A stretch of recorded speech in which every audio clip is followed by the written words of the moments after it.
Good morning, everyone. It is Titanium Tuesday once again. Hope everyone is having a great start to your day. It is raining here pretty heavily. I guess we need it, but not the prettiest of mornings. Unless you live in the UK, and then it's just about every morning. Or Seattle. Good morning, Ed Durbin, TC Blades, Michael. Ed said, coming in to say hi and to drop a like, going to bed. Okay, Mr. Ed, get you some rest. I will probably be discussing and looking at some lanyard stuff here shortly, though, because I've already got it open. Since you found that bead that I sent you. Good morning, Christopher. Good morning, Mr. You missed the rain, huh? Yeah. First time I went as an adult, went and visited a buddy in California. We were outside of his house on his back, area by the pool. And he had like a stereo and electronics setting out, and I was like, what in the world? Like, how do you have this out here? Why do you have this out here? It's going to get wet, when it rains. And he's like, it hasn't rained here in like a year and a half, or 2 years or something. And I just couldn't imagine living somewhere where it didn't rain. It trips me out.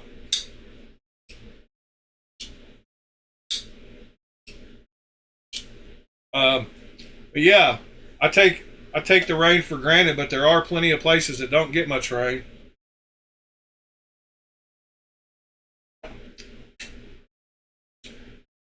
So, last night in the pockets, I picked one that y'all probably wouldn't have thought. But that is my, Renegade Provisions, God of Mischief. And it's my favorite one that I have dyed the handles on, and I think it turned out the best because of being able to just drop them in the thing of dye and let them sit for a few hours during the night. It really soaked up the black really good. But I had that in the front pocket, and then in my back pocket I have my chevron again. I really like this knife. And I had told y'all when I bought it, I don't know if I told you, but I did tell you, but I didn't make a big point about it. One of the pivot screws was stripped out. So when I bought it from the guy, he said he had already sent off and talked to them about sending him a new set of pivot screws and a lock bar insert. Well, I got those yesterday. So I went ahead and swapped out the, you can see how black that one is. I only had a regular lighter at work. But I went ahead and swapped out the pivot that was stripped. So I've still got one more extra one and a lock bar insert for free with that knife. So that was cool. This is just laying out here because I got to sort it into the clone box. It was in another place and it needs to go with the clones. And I still need to work on polishing this one a little more and try to get the action a little better. I mean, it is a Strider, so it's on washers regardless. And it's not that bad, actually. You can actually shake it closed. Good morning, John. But as most Striders, it's definitely not drop shut. But I've got to put it in a box where it goes. And then I had a few more here that I haven't, that I need to put in a different place. They need to go with the other knives of their kind. And that is the couple of Vostids, I think. Let's see.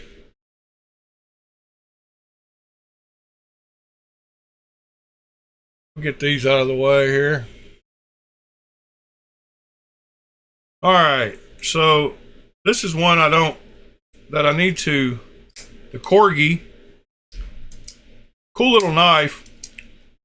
I need to get it put where I will touch it more than in those bags over there. Some of those don't get. I think I'm going to switch to all hard cases eventually after I sell some more knives, because I can get in and out of those hard cases a lot easier to get to knives. But that is one I want to get out where I can get to it easier.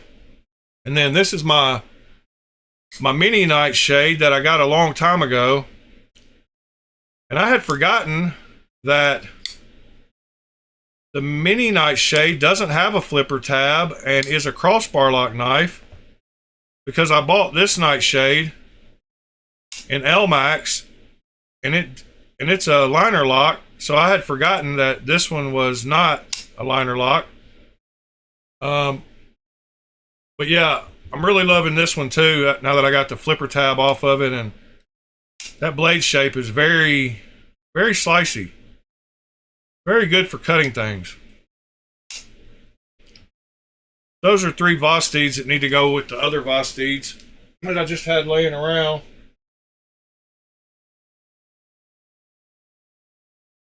Got another.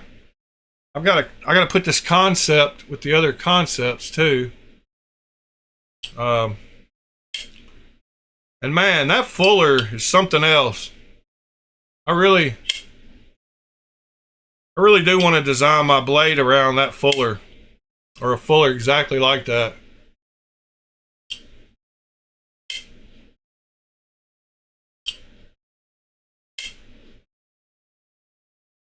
Good morning, Pete. Michael, go handle it. But yeah, this fuller is awesome. It's just the perfect size for your fingernail to go down in. Great fuller. This whole knife is pretty good. I love that flat part right there. I don't know, it just gives you real good confidence. When it's flat, you can really squeeze it. It's flat on both sides right there. I don't know, you can really get into it. Yeah, this is a knife that has surprised me more than any other knife recently. Still not sure what I think about the blade grind, but it is what it is. I need to use it more and use this part to slice certain stuff and that one to slice other stuff. Anyway, all these knives need to go in new homes.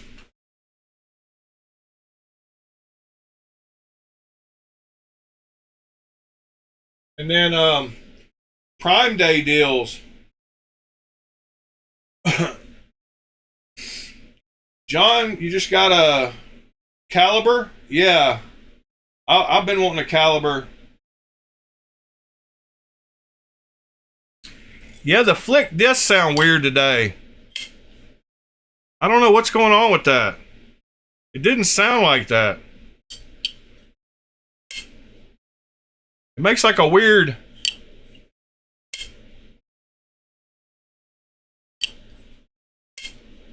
I don't know. It didn't sound like that. I'm wondering if... what in the world could be different? No kind of blade, no kind of play any direction, but it does sound weird. Huh. Sounds kind of cool, but weird. So yeah, there's some Prime Day deals on Amazon for Prime Day. And I had a few of those I wanted to bring up. I think this is my pick for the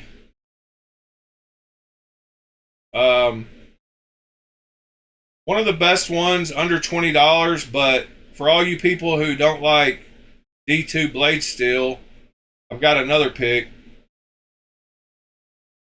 But that is this little Flissa, and it has a great ergonomics to it. It's 18 bucks. Flissa does a great job. Nice lanyard hole, nice nested liners, nice grip.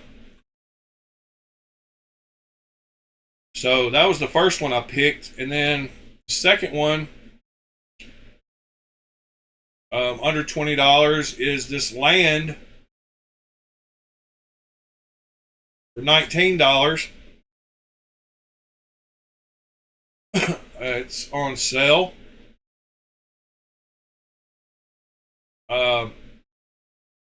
This favors a Sabenza or a CRK, period. 910, 911, 912, and 913. I don't know why they have them all listed when you're only able to buy the 910 right here, because I would like a 912, please. But still a cool knife.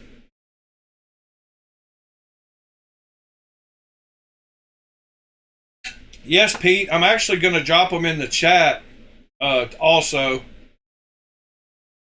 But the first one, let's see. The Flissa that there's the Flissa. And then this Land is right here. And you'll like the couple of the next ones I have here. So you can get this version of the Militol for 48 bucks.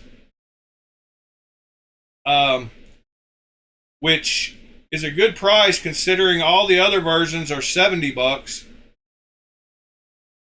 And so if you can deal with this color, the black and green, you can get you a Militol for 48 bucks. I mean, it's not much different than most of the other variants. I mean, they're not all that pretty, my opinion. So you could get that one. You could dye those. You could also buy new inlays or make new inlays. But 48 bucks is a pretty good price.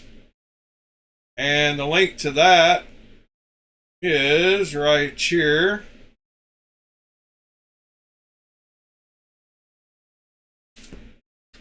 There's the Militol.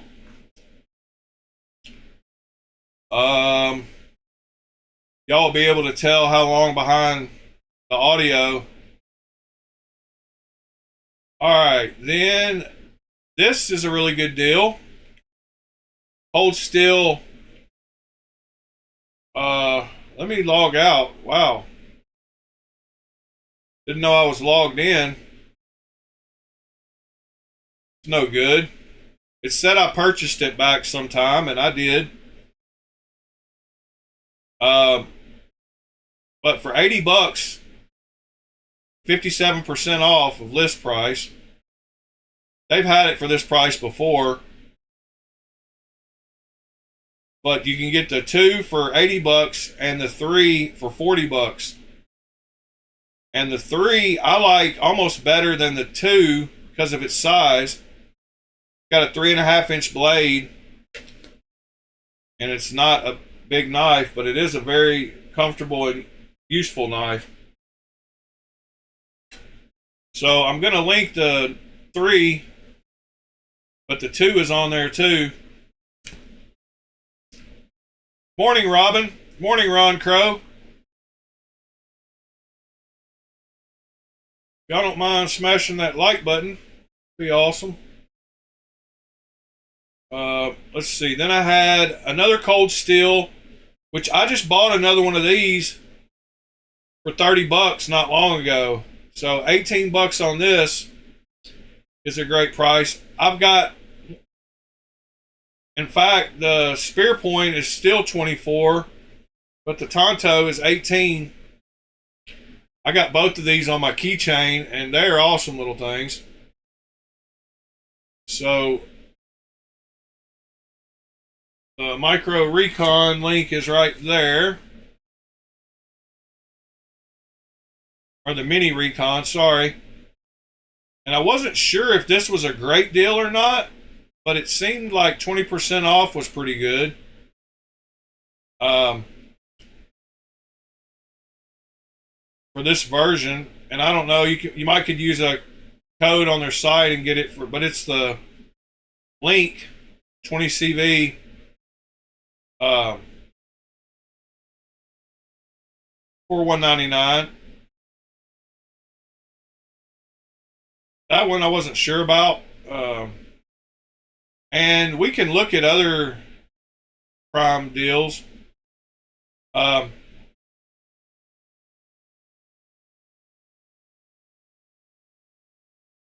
Let's see. Oh, yeah.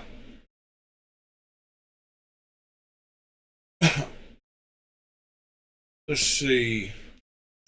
Something else. Dang it. Something else I wanted to mention about mods or about this or this blue stuff or something. I still didn't get a chance to test out my new file yesterday on the blade.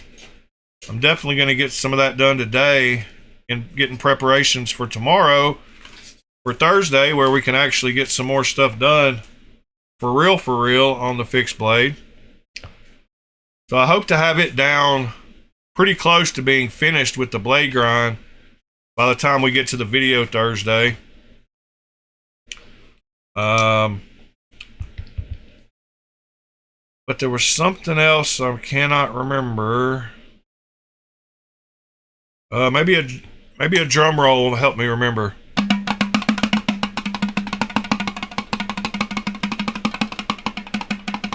Morning, Nick.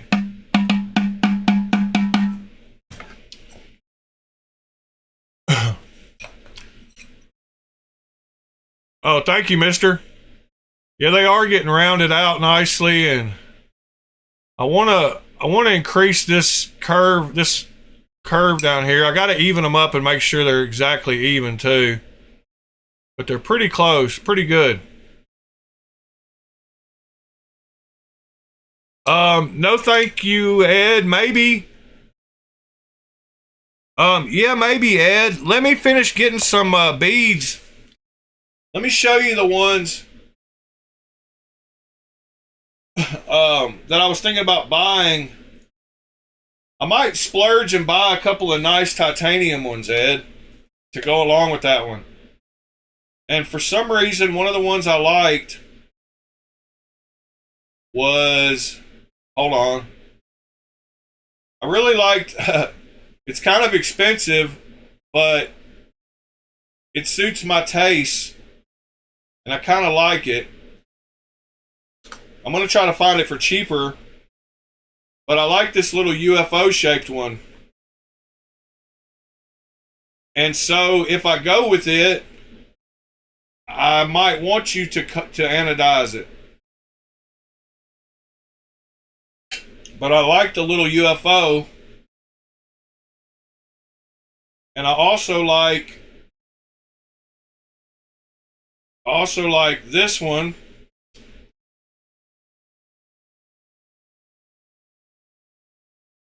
Right here.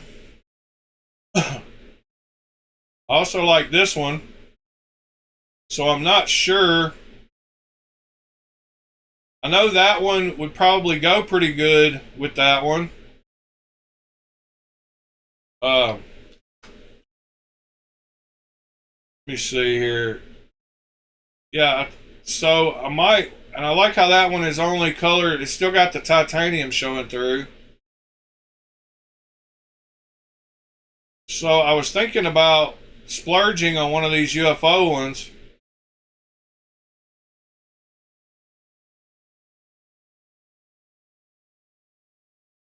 Yeah.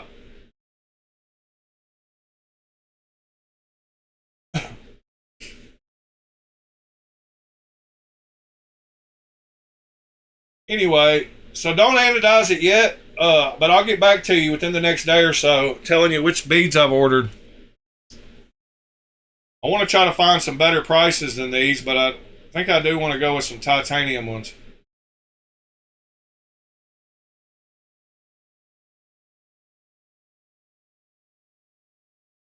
And it might be cool to do that bead that you've got, like, if you could do the, and I don't want to ask you to do that, but if you could do the engraved part in one color and then sand the flats and do it in a different color, like with the purple and blues, it might look really cool with the logo one color and the flats a different color. But I can always just hook up to it and anodize it while it's on the paracord. I mean, I could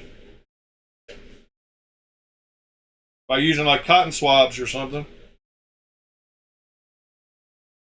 But I'll get with you after I buy the couple of beads. But yeah, after getting these, after using this blade, it makes me want to get a shilling cutter, and it makes me want to try some other knives with this shape, because it's very useful when you get to working with it. And I never thought I would. I don't really. It's not really my style of blade. I'm definitely more of a this style blade. But I was really surprised by these. And I've never used this one because it's too small. I think, I have no idea why I got this one, honestly. It's big enough that I can barely get 4 fingers on it, though.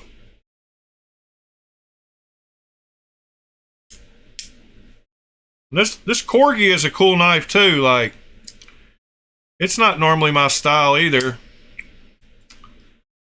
But there's something about knives with shapes like this that just remind me, they're gentlemanly.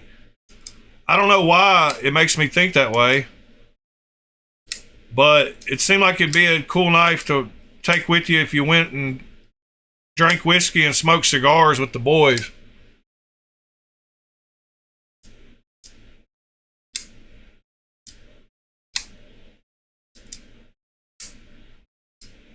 Yeah, TC, I want to check out some more shilling cutters because there's a few companies that make some cool ones. We're going to go looking for some here in just a second. This little thing is super sleek. Like, I don't know, some of those CEO knives kind of look, it's got that kind of look.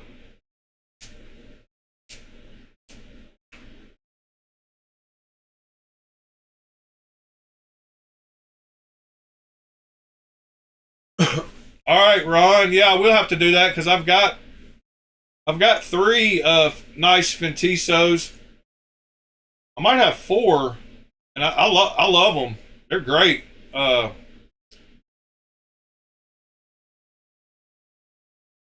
Let's see, Fentiso.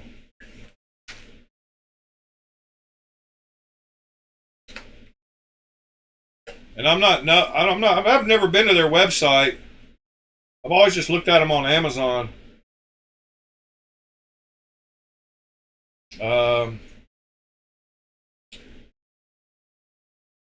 Let's see. Explore by series.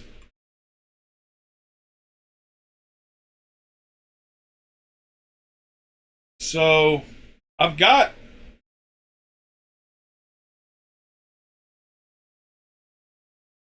this Cobra. That was one I was going to pick up. And this Olive. They're both, That one's got a black blade, so that's out of the question. Yeah, I have looked at that one, though. But I didn't look at it with serious eyes because I wasn't liking the blade shape. I've got this one. I've got the Atlas. I've got the Rook. And I've got the Apollo.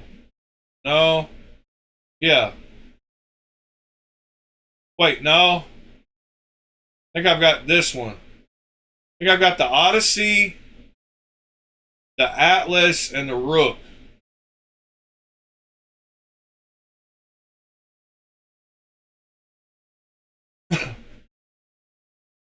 Yeah. Yeah, that's the three I've got. I like Ventiso. I like the color on this one too. It's got the handles on this one are super comfortable.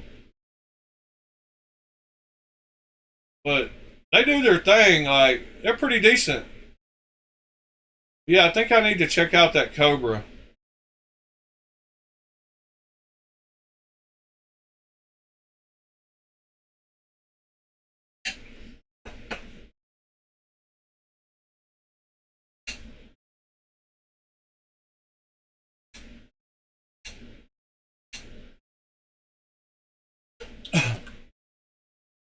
Here's, oh yeah,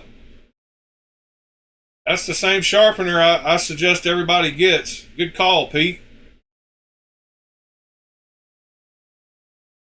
Uh, oh yeah, I don't have a code for them yet. I need to get one, Ron Crow. Yep, I love that sharpener. That's the one I suggest to everybody. I like the Gen 2 single clamp better than the double clamp. This wouldn't fit on some, even when you pushed them all the way together, they wouldn't fit on some fixed blades right. So getting the single clamp or just using, pushing one over to the middle and just using one clamp, I think would almost work better. But they use the same parts as TS Prop, so you can buy the little clamp. But I've got a combo Zarlik ZXARLIK Gen 2.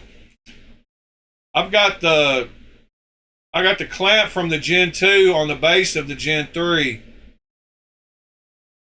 You can see right here it's got a single clamp. Well, if I can get it to stay on the right image. It's got that single clamp.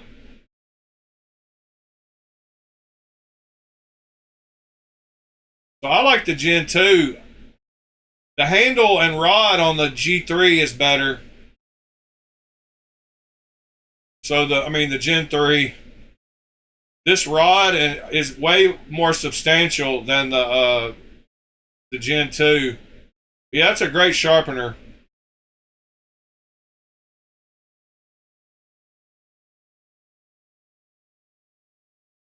Pete, I've been recommending that one since I got mine. Like, I think that's the best deal. Like, long before Neves put out that video. But yeah, you can't go wrong with that thing.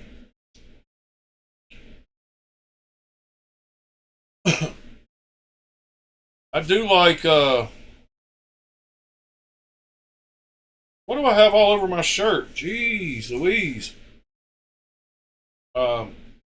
The other brand somebody mentioned a minute ago.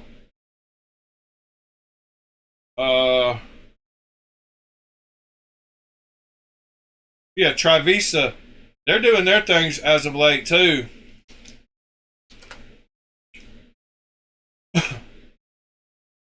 They're kind of similar to me.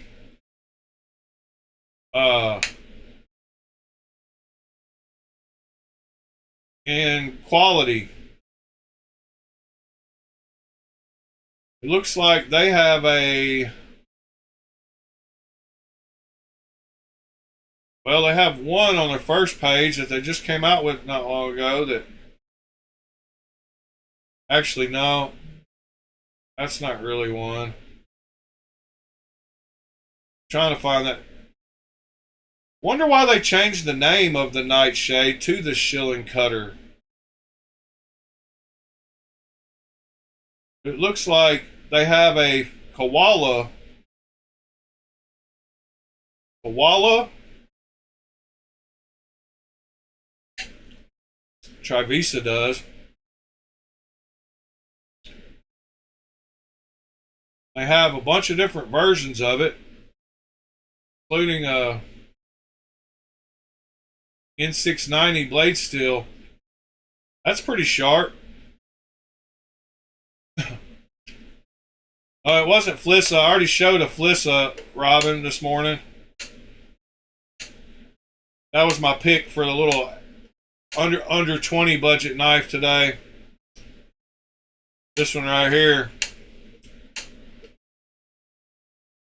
But a lot of people don't like D2 blade steel. That koala looks pretty nice.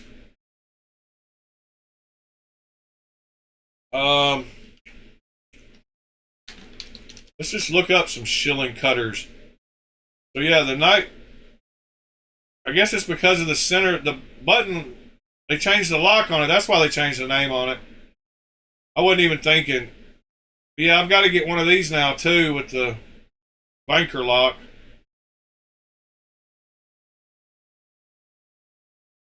Because as much as do they have this in LMAX?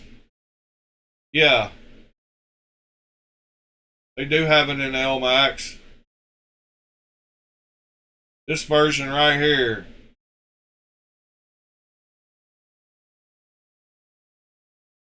I think that's the one I need to get. What else you got, Pete? The spiny dogfish. 58.50.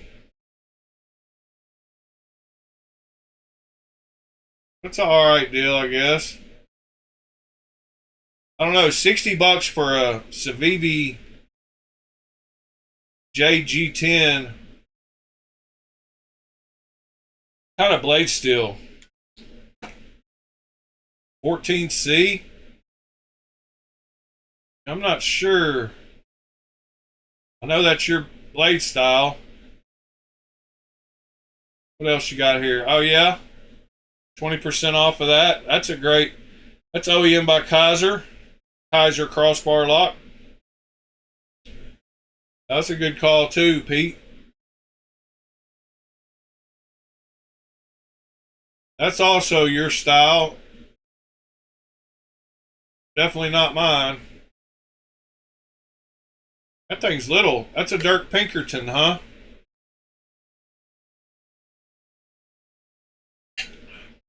That's a good price on it, I guess. 35 from 50. That's pretty cool.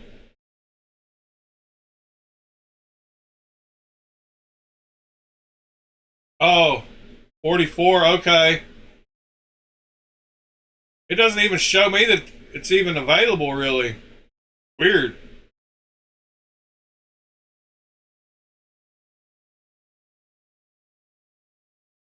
No, Ed, remember it's got to go on the clip.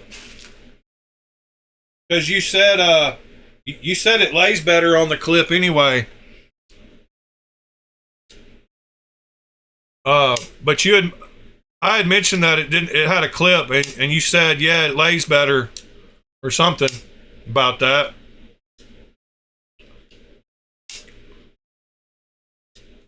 I wonder size-wise if that aluminum one with how much bigger it is than this one.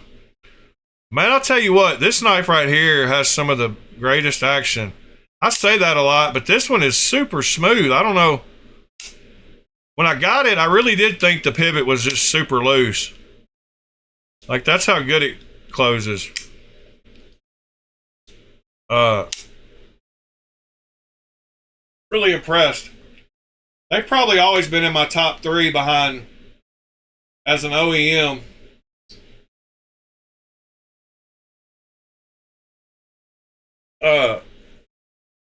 Sorry, Ed. I wasn't trying to poke fun at your memory. Yeah,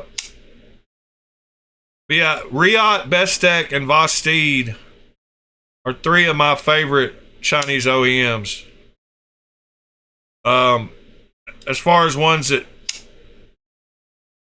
you know, I mean, of course, my Kaisers and Kubies, but Bestek, Vosteed, and Riot have always been my favorites for some reason. Like them all three. See what else you got here, Pete. Well, I keep clicking that one. Is this one we've seen? Yeah, the dogfish. All right.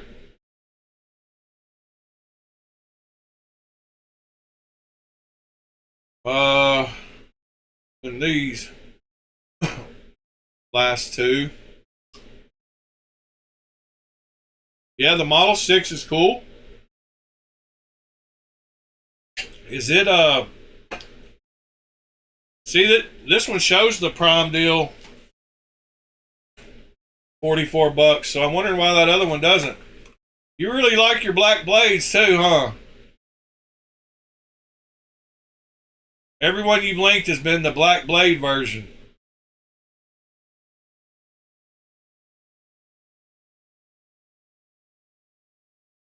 That one's even cheaper, $38.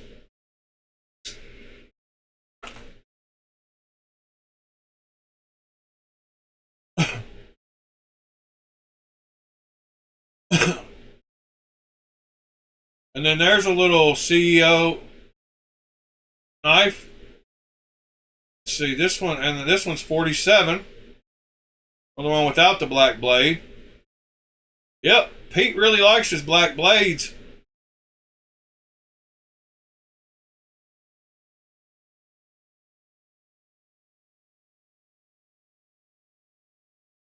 Thank you for sharing all those links, Pete.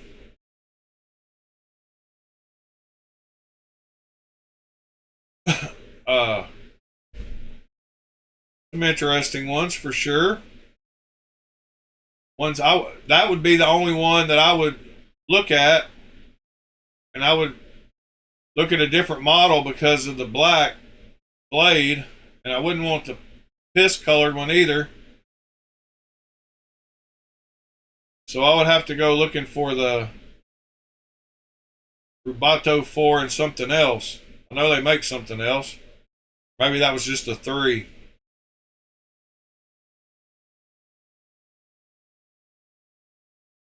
Yeah. There's one with the silver blade. I like that one better.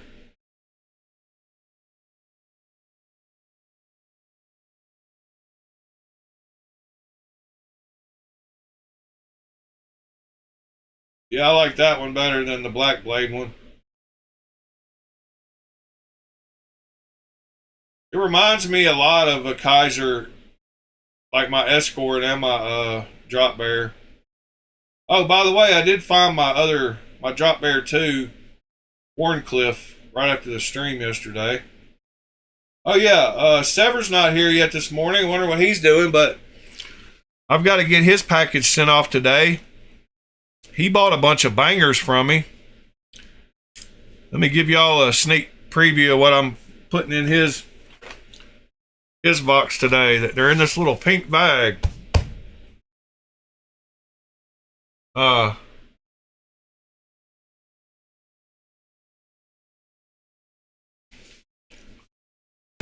So yeah, he bought these from me.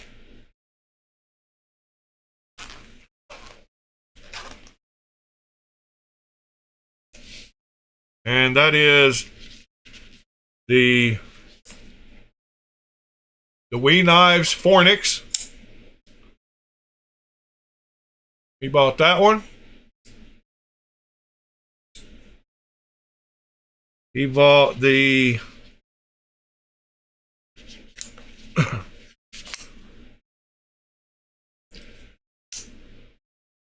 the Rask from SMKE Royat. He bought the Royat Rask. He bought my neutralizer with the holes in it.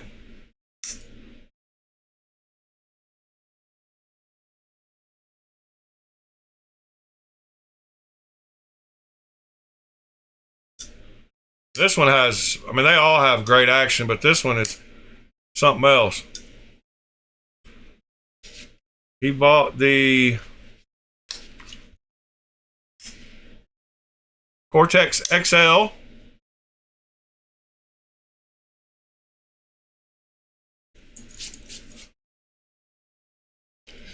That I have never used.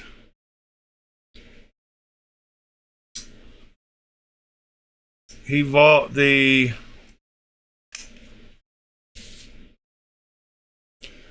Bull Trapper, which is this knife is super cool, and I mean it has like butter action. You have to get the front flipper. I'm just not used to it. Oh my goodness. As you can see, this scratched his knife. No, I didn't scratch it. Luckily it didn't it didn't land hard.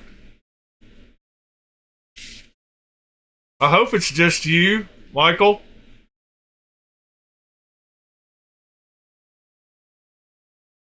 And then last but not least, the Lamia.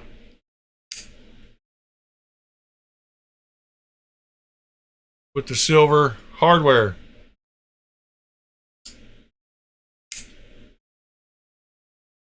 So that's a pretty good bundle right there.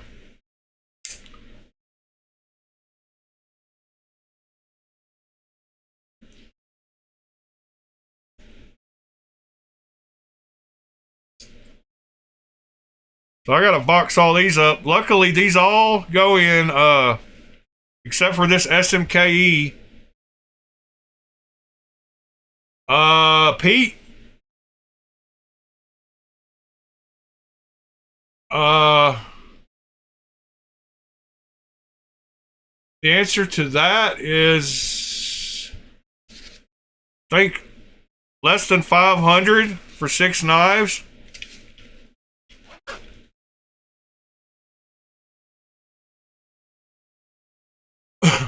Including a Wii. So I don't want to give away his prices because he might try to sell some of them. Let's just say around $500.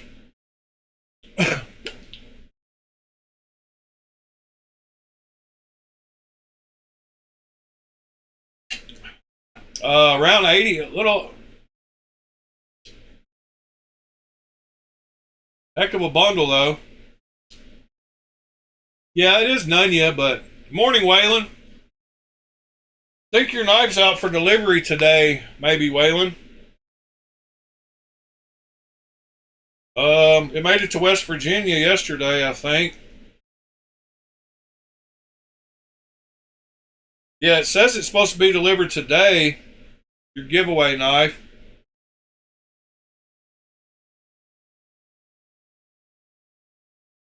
Yeah, it was a fair price.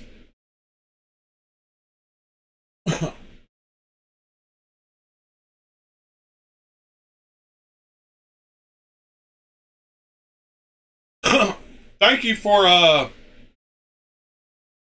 for responding to my Reddit post, Michael. I appreciate that. And man, I'll tell you what, the image creation on ChatGPT 5 is really going up. Sora has pretty good image creation now too, but you have to have a Sora account. And basically it's creating one frame of video, but it's very realistic. But the image creation from 5.0 is getting pretty good. I've actually, let's see.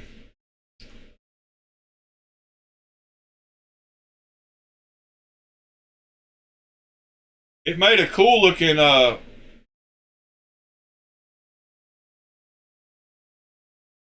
Professor Hackett today. It gave him a nice little goatee like I've got. Nedge doesn't look bad either, except he's got some knives stuck into him. I guess one of them is just he's protecting the edge of it. But it did pretty cool. I like the Professor Hackett. Nedge, I mean, I didn't mess with fixing his knives and stuff, but it's doing a better job. I didn't have to prompt it to put the H on his shirt. Like, it remembered all that stuff. So anyway, that was pretty cool. Ed, if you're still with us, can you tell me the name of that one guy on Amazon that sells the beads? That had a bunch of them. I can't remember the name of that place, but I'm sure I can find it if I click on these enough. I like this Mario one too. One of these guys, it's not Super Findings unless they've changed their name. There was that one place that had all the same ones that AliExpress had.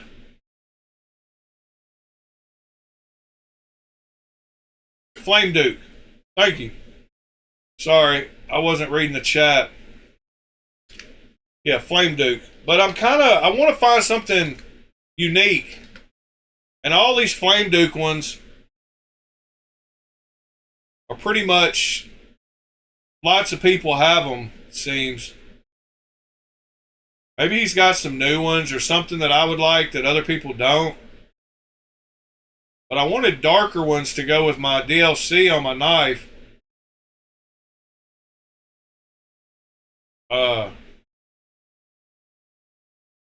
Like, I like that dark colored one right there.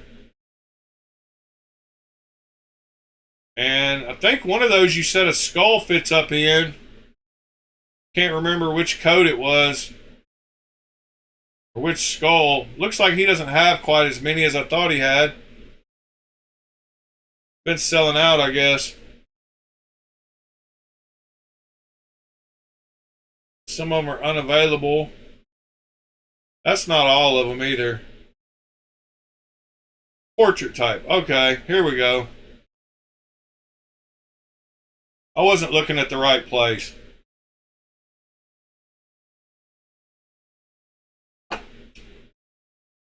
Out of these, guess I would like the silver colored ones, the pewter colored ones more than the brass.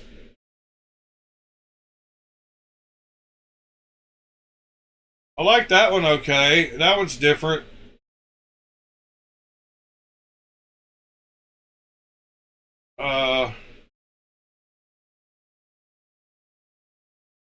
Then let's see. Skull type.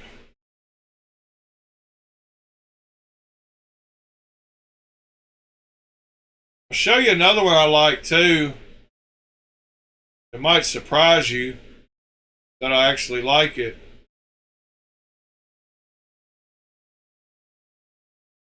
But it's this one right. Well, now I don't see it. Thought I had added it to my cart. My other.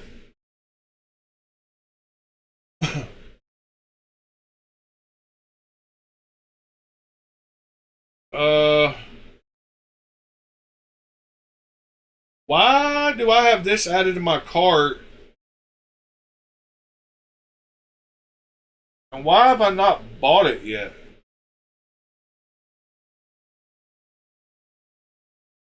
Is this the... Oh, it's called the Mink. The Vosteed Mink. Huh. It's a fixed blade with a 4-inch blade that I added to my cart, but I didn't buy it yet. I think it kind of reminded me of a bigger version of the H-back when I was looking for the fullback. That's a bigger knife. Kind of like it.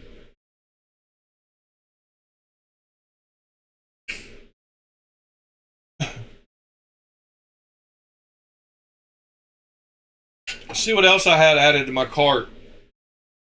I've got this added, which I still need to buy for sure. I need to go ahead and do that today. That a couple of Amazon knives while they're on sale. I want the dual screw version of this one. Just because I think it's probably an awesome knife.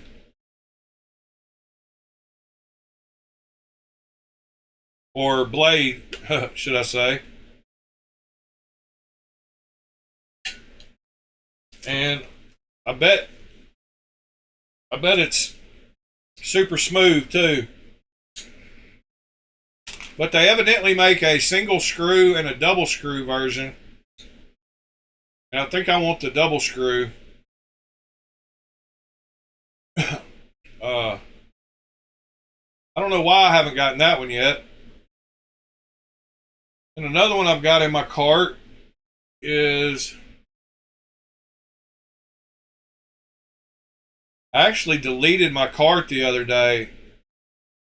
And that was terrible.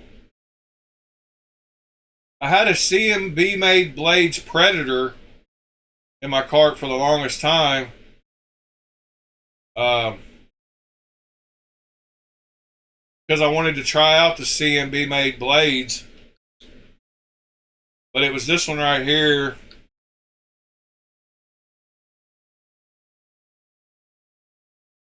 But then I got that titanium one from CMB made blades. And the $60 price point is a very hard price point to buy knives at nowadays because there's so many choices. And this was another crossbar lock that I don't really need at the moment. But I like it nonetheless. Yeah, I had that one in my cart for the longest. And I deleted my cart with some knives I've added like a couple of years ago, not long. I hit the wrong button. I hit select all and then I don't know, I messed up. But that's all right. There's always new ones to take that place. Yeah, okay, so they make a dual screw version and a tool free version. That's where I was messed up. And so the tool free version, I'm not going to be swapping blades enough that I want it to be tool free, and I want the stability of having the two screws in there. So they make one with the button, I guess. And I'll only be using it at certain times, not every day. If I worked somewhere every day, looks like it's got 5 adjustments too on the tension. It's pretty cool. And I like the fact that it has tweezers. I just think it's all around going to be a comfortable, cool knife. But like I said, I want the one with the 2 screws. Plus, I think it just looks better. The back of that one,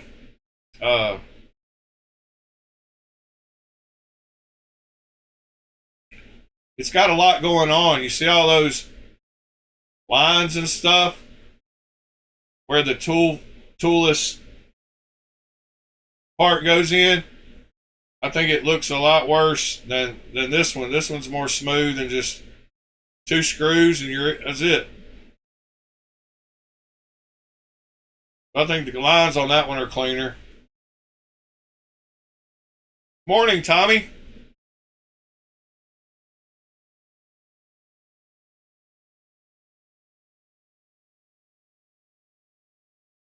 What's crazy is every knife,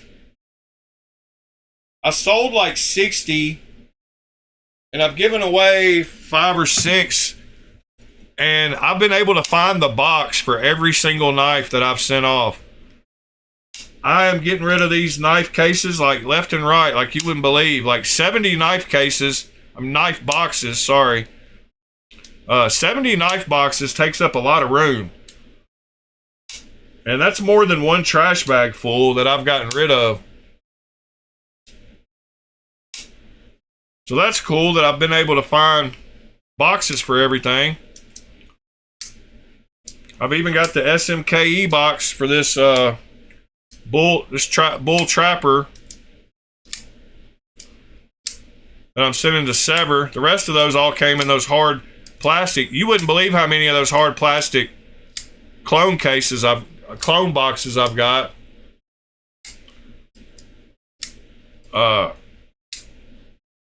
And those are heavy to ship. Like, I'm surprised. They've got to be heavier than just a regular cloth pouch.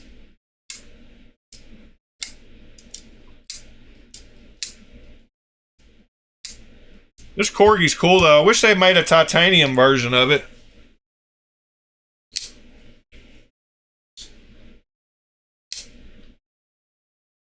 The guy that I bought this from couldn't get it to open at all. It was out of alignment. I had to do a lot of sanding, and I think I'm about ready to pass this one back along to somebody. That DLC, man, it really surprised me when we scratched it on video and it didn't do nothing to it.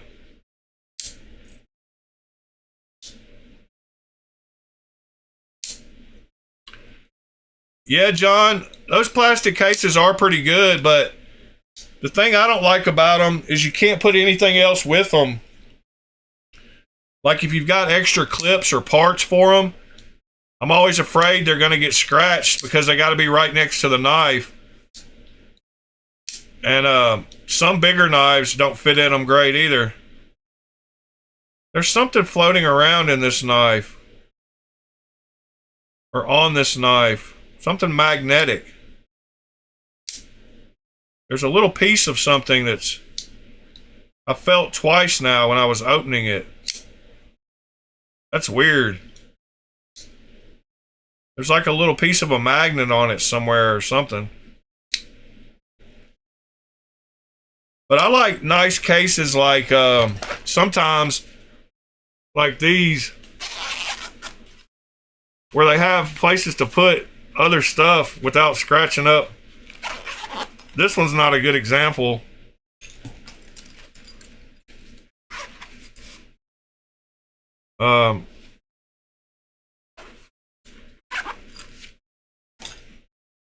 Especially if it's got like a pivot tool.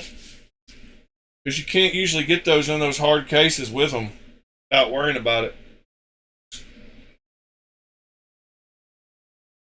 Alright, let's see. Did I have any other links?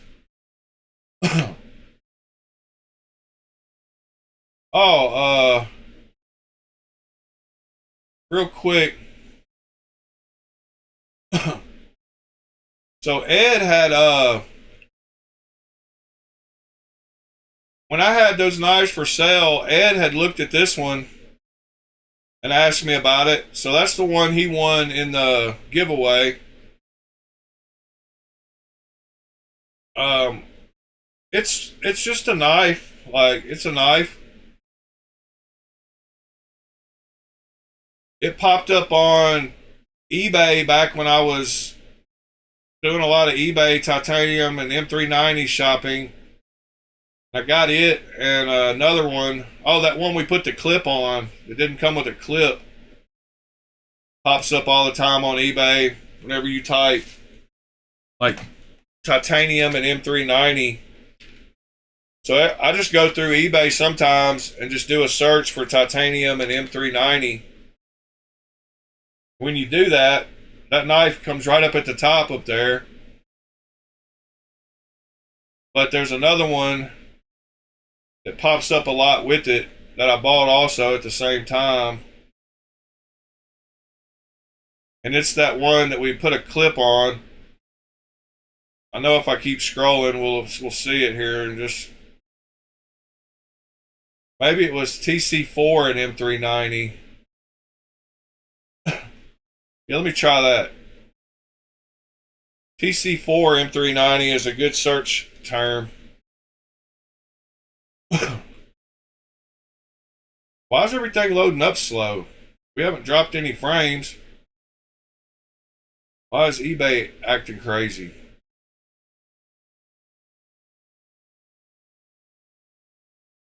Yeah, that one right there. I bought that one at the same time as that other one. They both had same kind of vibe, except when I bought this one, I didn't realize it didn't have a stupid clip. So, you know, we drilled and tapped holes and put a clip on that one.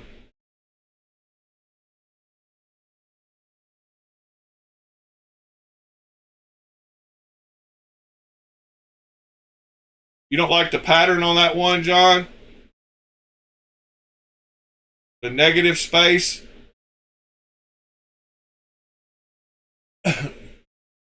Does it look like a hang low when you look at it from that side? It looks different when you look at it from this side or this direction. Hang low.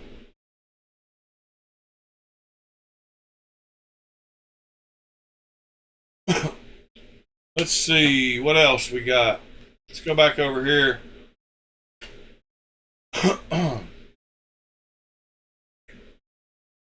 Why is all this stuff non-knife related? I have gone through and deleted. What's going on with this here?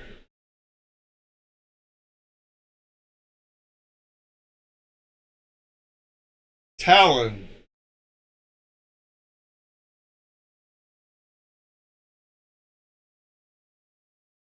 Huh.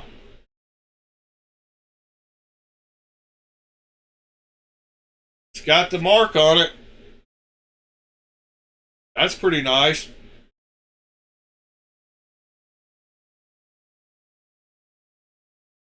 Got his pinky out like he's drinking a wine glass.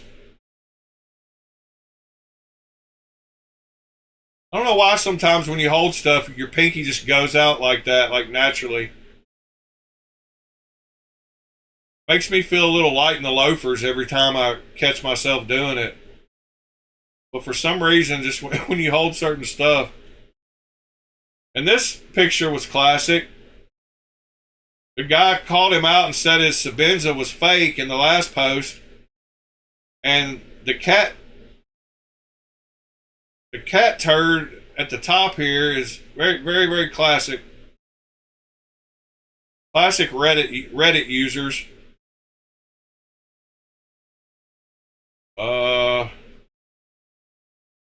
Well, there we go. There's one of those guys.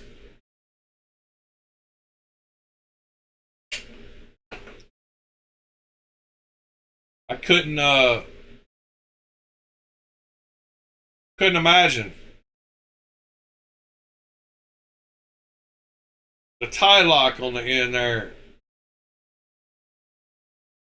Kevin John's got a copy of that one. Yep. That's a collection, all right.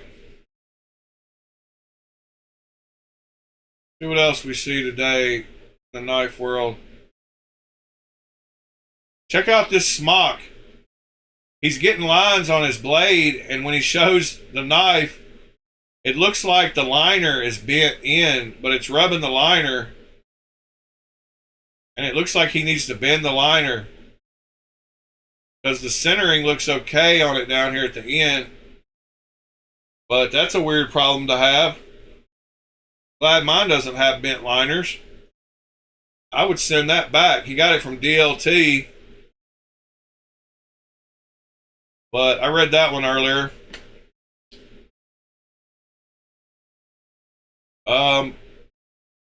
There's a wink. Somebody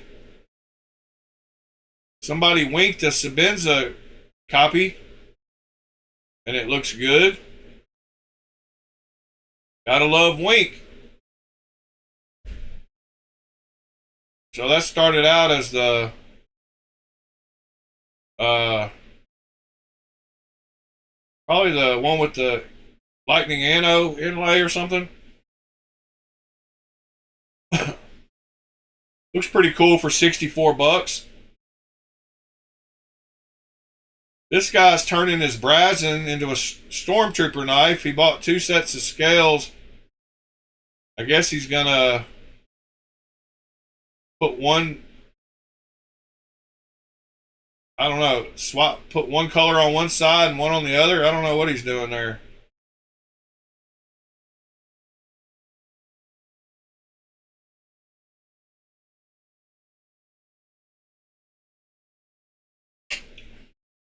Yeah, John, I saw the same thing. So another guy, and I don't know if you read, but Microtech, so that whole lock, that zero blade play lock, has got issues, but they put a way in to tune it. So since it's so precise and so tight, they made a way, they put in a way to adjust it. And you pretty much, and they have a video explaining how to adjust it. So they kind of all need to be adjusted. And if you read down here, yeah, it's known for this. You have to tweak the jam pin screw. Microtech released a full breakdown video that explains it and tells you how to adjust it perfectly. It's really just part of the knife. It's a bummer, I'm sure, but don't get too bummed yet. So I don't know if you read that part, but Microtech released a whole video showing how to tune that pin because of how tight the tolerances are, which is fine with me. So this guy says it's easy to adjust. Mine had the opposite problem and was too loose and got play. Watched the video and fixed it right up. So you can go both directions. You can make it where it's too tight and it won't lock up every time, or it's too loose and it wiggles a little bit when it's open. So I wouldn't worry about that. The quality on Vespas is so good, you will be able to get it working perfectly. And the oil is another thing. They come with too much oil. You're supposed to take the oil out and only oil the places where stuff touches. It says, what looks like the problem is you need to loosen up the zero blade play tuner just a tad, where it has zero blade play, but it's not so tight. This happened to my real Microtech ZBP. So yeah, I did see that. But it has, and the other guy that posted a breakdown of all the internals, and it has all the same exact parts that the real one has, including those ways to tune it. Let me see if I can find that. Well, it stopped on my post. I don't know why Reddit's doing that lately. It won't load up. Maybe it's because I had it on top instead of new. That's probably why. But this other guy down here,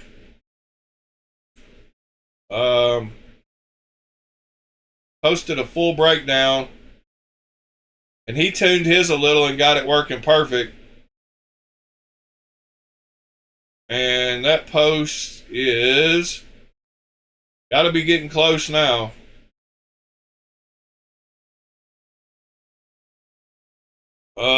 Real close.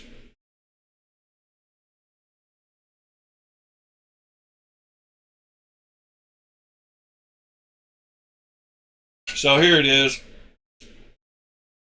He showed all the parts and the pins and the zero blade play mechanism.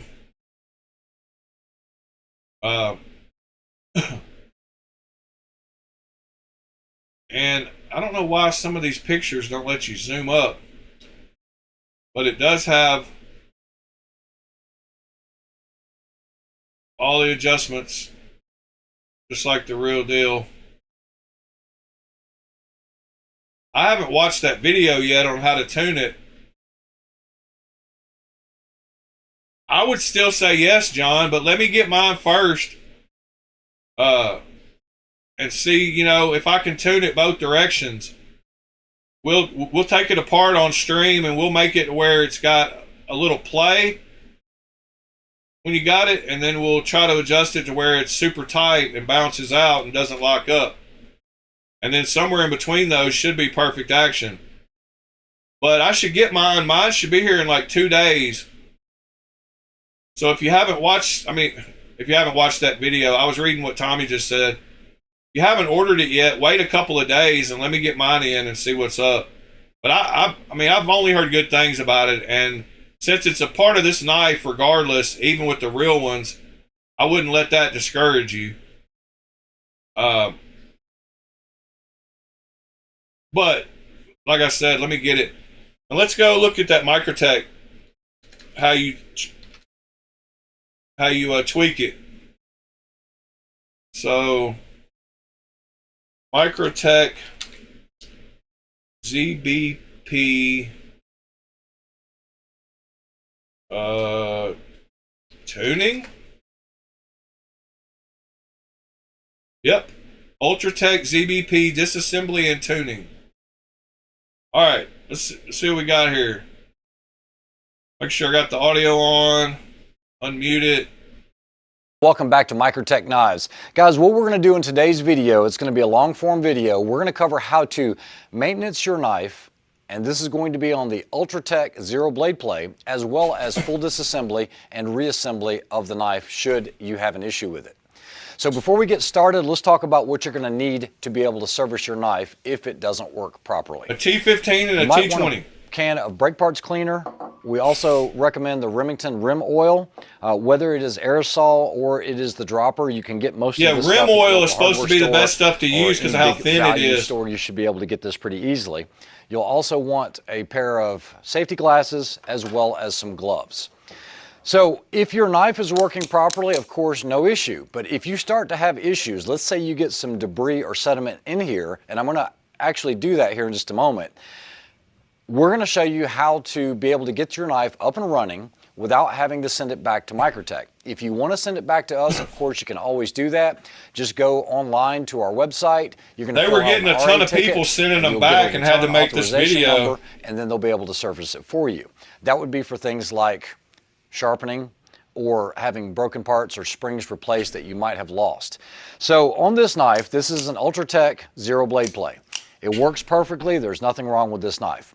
But what we're going to do is we're going to simulate something getting into the knife. So what I've got is some cut sheetrock here.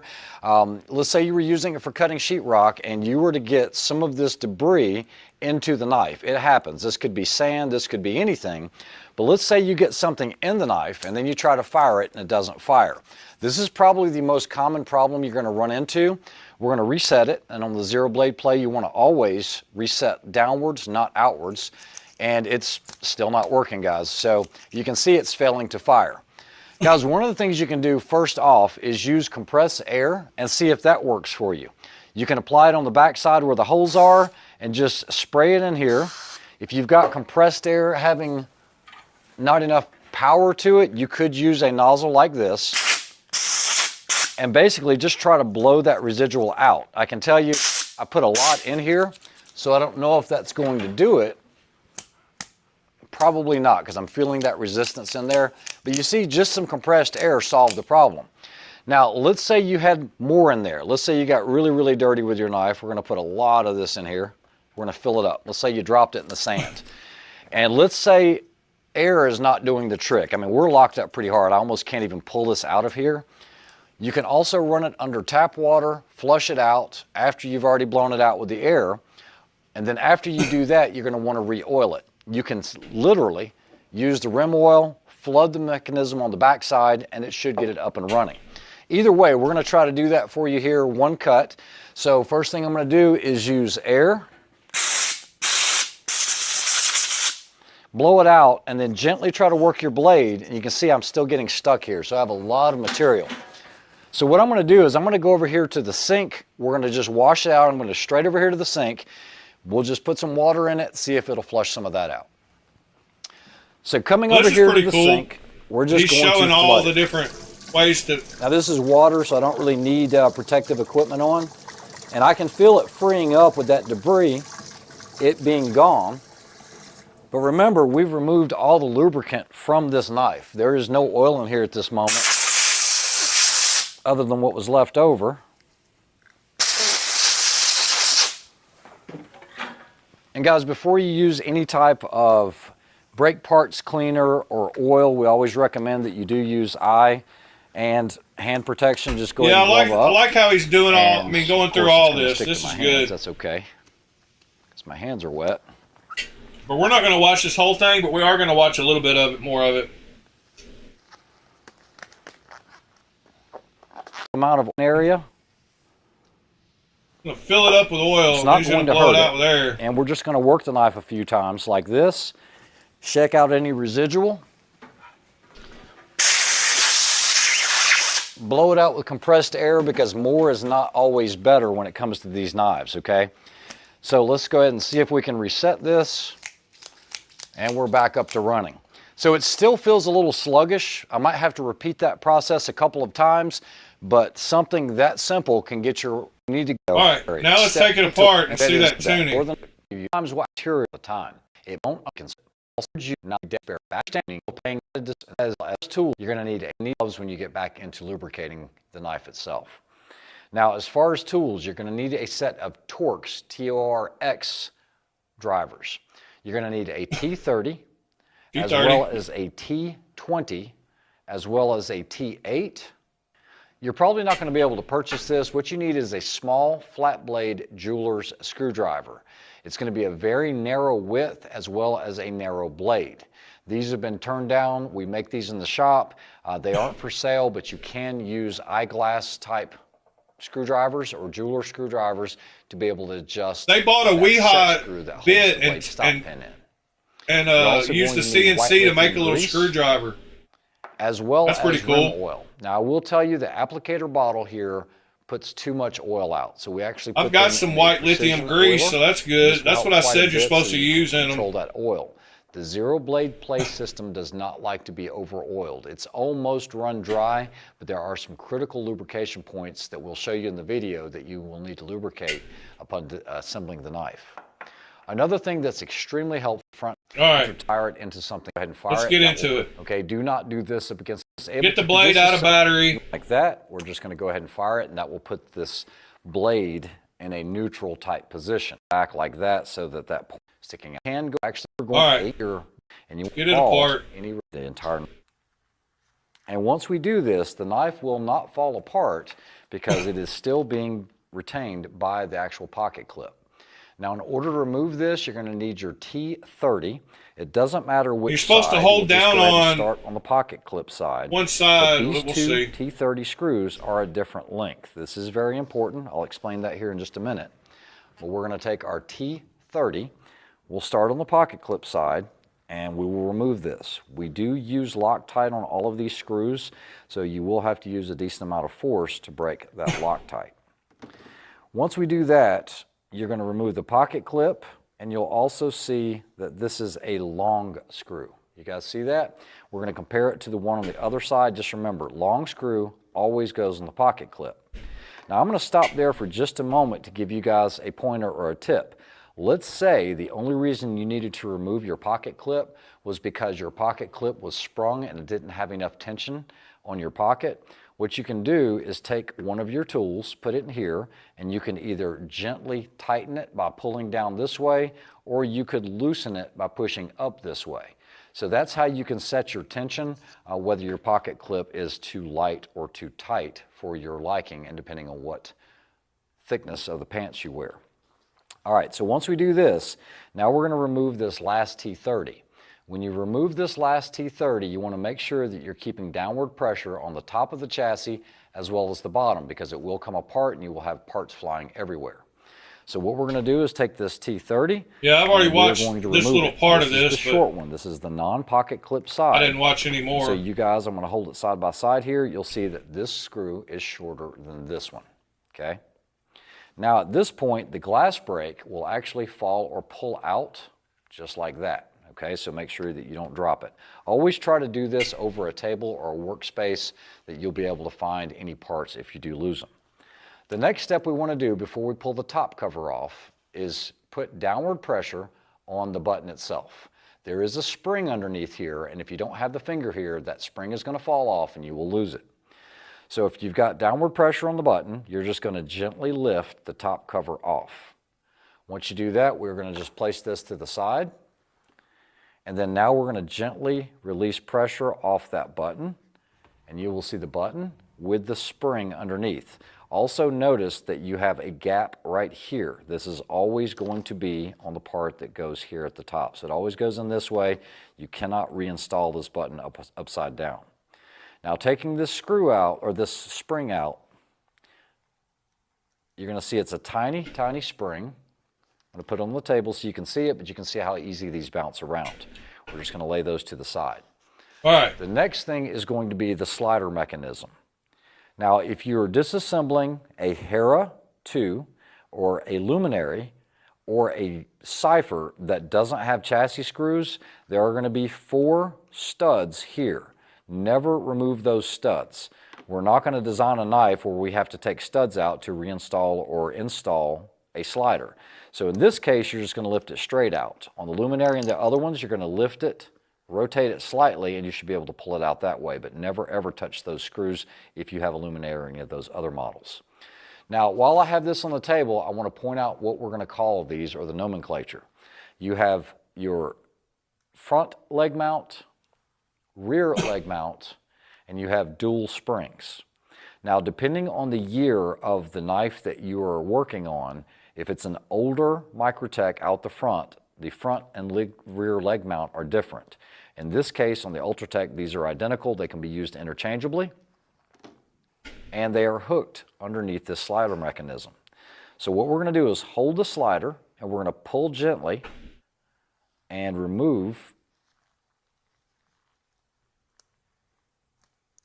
this from the slider mechanism. At that point, knife, and say that you do have a broken internal spring. There's a rear front leg mount. You've got your clip side long, chassis screws, clip side short, and spurs components. We got all that thus far. The chassis. You have a blade stop pin. You have a front lock and a rear lock. All right, so one of the things that we've seen from customers is they're trying to remove this screw or loosen your blade stop pin before loosening the set screw that is underneath here. I'm going to show you a close-up of that, and I'm going to try to get the light right, but there's actually a set screw that is in the bottom of this blade that you can access through this hole at the bottom. So don't try to do this with this blade all the way out at an angle with your screwdriver, because what's going to happen is you're going to strip the head of that screw out. So what you can do is just move this all the way to the rear, and then that way you can access it from the back. First thing we have to do is loosen that set screw first. Trying to show you with the light here, but we're going to insert our flat blade. Now, loosening it is fine. I'm going to remove this for purposes of the demonstration so you guys can see how small this set screw is. That would be fun to try to get back in. You do not need to take it all the way out, but that is what we're talking about when we talk about the set screw. At this point, you're not going to be able to loosen your blade stop pin unless it is in a clear position all the way to the rear. Otherwise, it will not clear the sides, meaning this screw is wider than the 2 sides. So you're going to take a T20. A T20 is going to go in here, and you're going to loosen your blade stop pin. Once you loosen this, this is going to fall out. I'll show you a close-up of this, but this will allow the blade to come out of the actual bottom half of the chassis. But, guys, what I need you to see is that when this rear lock engages, you're not going to be able to slide the blade forward. You're going to have to manually pull down on this rear lock. All right, yeah, we got that. Once we do that, now we can pull this blade all the way out. Remember, it is a sharp blade. The lock, one is under the rear springs. No matter which one you do. Usually there's springs on those little things. Go flying. The hardest thing to do on the entire assembly. I don't recommend ever taking the front and rear. Yeah, those are a pain in the butt if they come out. Of this, that's under a lot of pressure. So if you have a set of tweezers, you can see how I can pull this out. And remember, this actually has a split in it. So if it gets hung up in the chassis, you don't want to force it. So right now, we actually have a split in that lock that's caught in between this track. Take the yeah, just don't take those out. It's tapered. On one that lose these, you can and take if you got to put them back in, go back and watch this. Everything. Okay. Dried, then we're going to resist. All right, now he's going to tell how to tune it. Once everything's cleaned and dried, then we're going to reinstall it to show you how you're going to time everything. Okay, so before you drop the blade or anything into the chassis, once everything is clean and wiped off, make sure it doesn't have any oil on it or anything like that. Now, and this is way more in detail than you're really going to have to do. So all you're going to have to do is one you start with. Pop it apart, loosen that set screw, and then adjust that blade lock. And we're going to take a conical spring and put it on top of the circle here. Now, if you have gloves on or if you have really big fingers, it might be better to use a set of precision tweezers like this. And you want to place it in this lock pocket. Okay, I'm trying to do this where you guys can see the light, but basically we're just going to drop it into this hole. Now at this point, if you release the spring too quickly, it's going to bounce out of there. Now you always have to check to make sure that this lock is moving freely. You'll feel the tension, you'll see the tension on it like that. That is working properly. Now we're just going to do the exact same thing with the opening of the with the other one. It will go. So now that we have the front lock in, you need to visually look and make sure, and then also test it, that you're not getting any binding. You should have resistance here and good spring pressure. So front and rear lock are now installed. Next thing we want to do is drop the blade into the track. Now do not just force this in here because it's only going to go so far, because what's going to happen is this front lock is going to hit here on the blade and it will stop it. It won't allow it to go back any further. So what you want to do is take your finger and move down on that front lock, and that will allow the blade to pass by it. You want to check and make sure as well. You'll have once you can reinstall the stop pin. Now stop pin's what you got to tune. On the stop pin, you want to use blue Loctite on the threads right here, very lightly, okay? We do not apply this liberally. We just want a little bit of blue Loctite here on the stop pin. For purposes of this demo, we're not going to apply that because we're going to show you a couple other things that you need to do. You're going to take your T20, Once you take your T20 and you start screwing the blade stop pin in, if you go all the way to the bottom, that's the most travel, and it's going to lock out very, very quickly. If you feel drag on this, we're going to use the rear lock. We're going to try to slide the blade forwards. It doesn't move because what we've done is we've bottomed out that stop pin into the bottom channel of the chassis. So that's going to be too tight. So what we're going to need to do is back this off a little bit. Make sure that we have free travel here. Next thing we want to do is we want to install that small set screw that you guys can see there. As we get it started, and what we're going to do is get that set screw just to screw into the back of the blade and get it started. That's all. We don't want to screw that in all the way because then we're going to lock the stop pin down. So you can see that it is protruding right here off the back side. Now comes the timing portion. If we pull this out gently on the blade, where I want your attention to focus is on this front lock. If we pull this out gently and it doesn't go, meaning this lock cannot fall in behind the blade, then what we're going to need to do what's happening. Is loosen the blade stop pin slightly. Okay, just a little bit goes a long ways. So because we're not trying to remove it from the chassis completely, what we can do is just loosen it slightly. A little bit goes a long ways, so I'm just going to do just a little bit of a turn, and let's see if we get it. Nope, not yet. So Still not locking. A little bit more. There are usually marks here, but if you don't have a mark, you can use a black marker or a black Sharpie and just put a mark on both points so you can tell how much you're actually turning it. And you see there, we got full lockout with barely any pressure pulling it out. So it's going to be somewhere between here and then tightening it back up again. What we're looking for, we're going to do 1/8 of a turn, maybe here. We're going to pull that out. Now you see that even with a little bit of pressure, we don't get full lockout. But this isn't how the blade deploys. When you actually deploy the blade, it actually uses a little bit of force. And so if I use that force, you guys can see now there's no blade play. That would actually be a pretty good setting for where I needed to be. So just think about it. If you screw this in clockwise, it is going to keep this from engaging. We do want a full engagement, unlike the luminary, where we were looking for this to be about a 75 to 80% engagement. On the Ultratech zero blade play with slight pressure, we want full engagement of that lock. Well, there you go. So what I'm going to do now is... So there's how you tune it.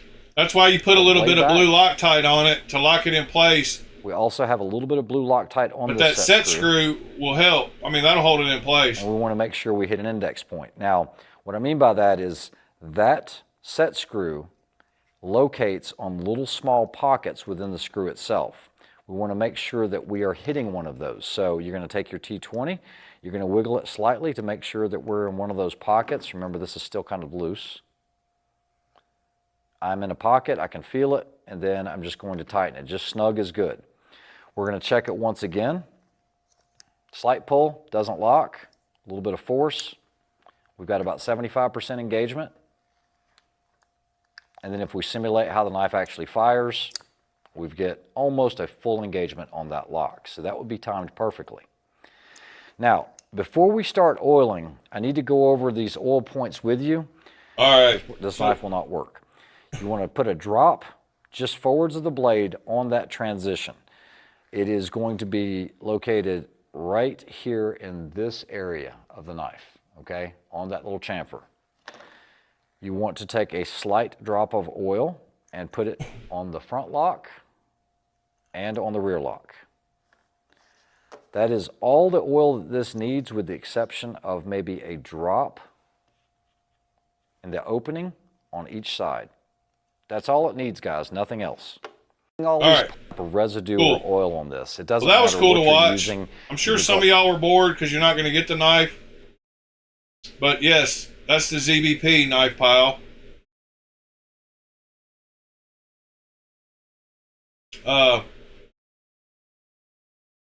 But let me go back and see what the chat has said.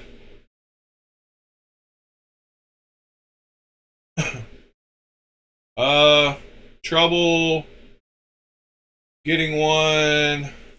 Just bought another version of the small Tucson I already had, TS-154. Go check that out. Tucson TS-154. And I noticed you said a small version? Oh, no, a small Tucson.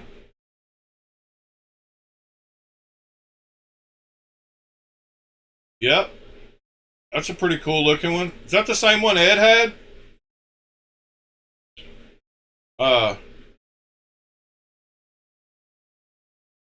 Alright.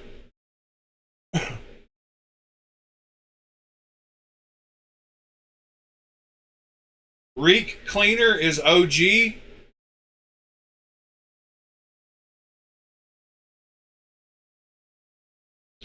Modded Driver is awesome. Yeah, I like that little, where he took a Torx and turned it into a little screwdriver. That was pretty cool.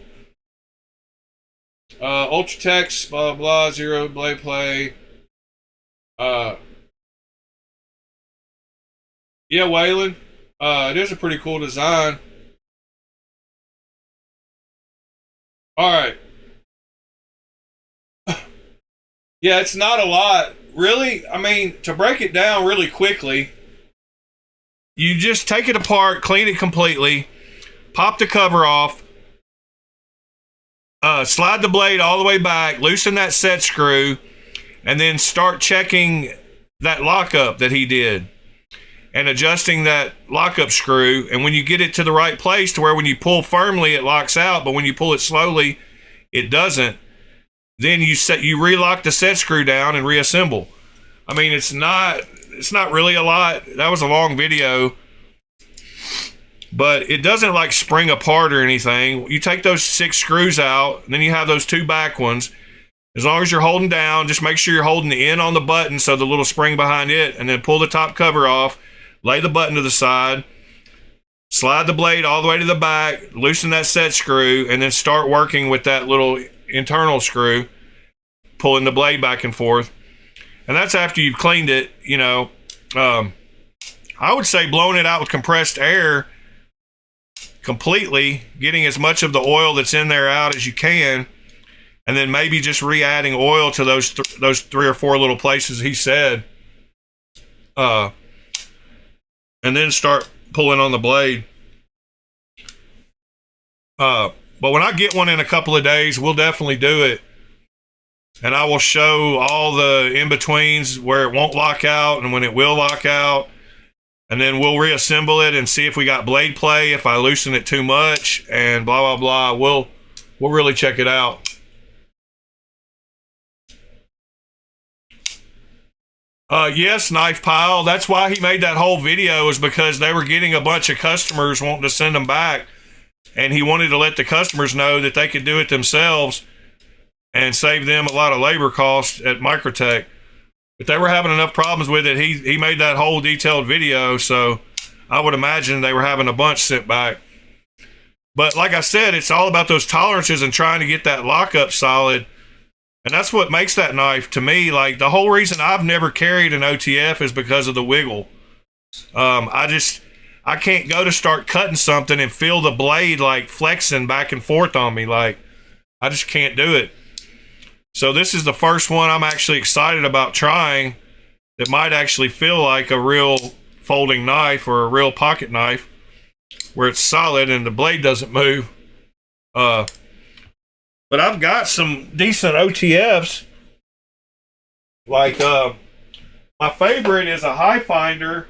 That is another really good, inexpensive brand of replicas.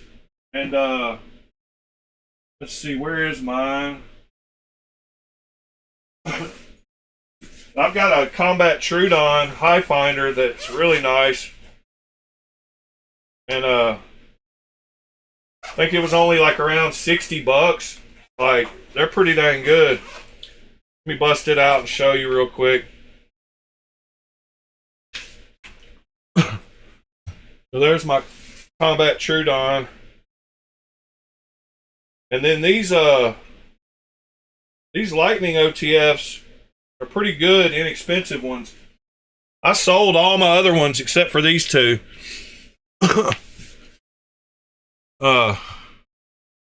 Because of that blade wiggle. But this is a High Finder, and they do a really good job too. The tolerances and fit and finish on this thing is great. And they offer multiple different blade styles. I think 4 different blades. And I haven't used this one in 3 or 4 months. And it's got great action. But it does have a little bit, a tiny bit of blade play. And this one's actually pretty good. But it does wiggle. So that's what's always made me mad about these. And the Lightning ones...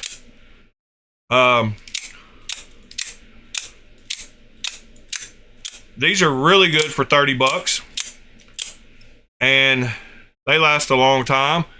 Fit and finish on them is not bad either. And this one has more blade play. You can actually see that one rocking.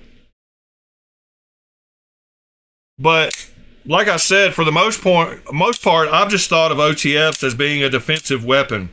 So that's why I got this one with the dagger and partially serrated. Because if I pulled this out, it would only be, I would only take this with me if I was going like walking around downtown or something.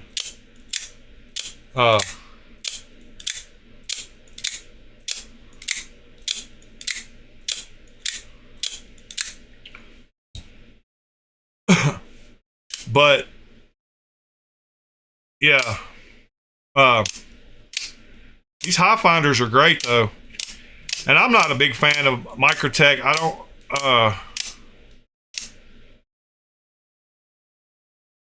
I don't like Marfione for sure.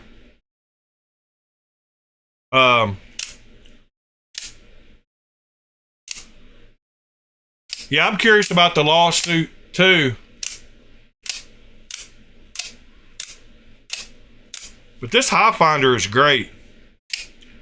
Lots of people buy these high finders and have them for years, and they work perfect. As soon as I say this, it'll misfire, but I've never had this one misfire.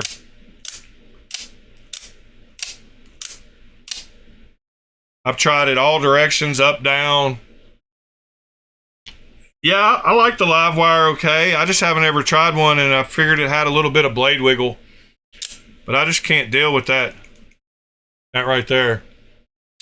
So any knife that doesn't, and this one, you can still see it, maybe. Yeah. Yes, Eye Finder is a clone, Robin. But they're made really good. And I'll show you a link to those real quick. I don't mind sharing that link.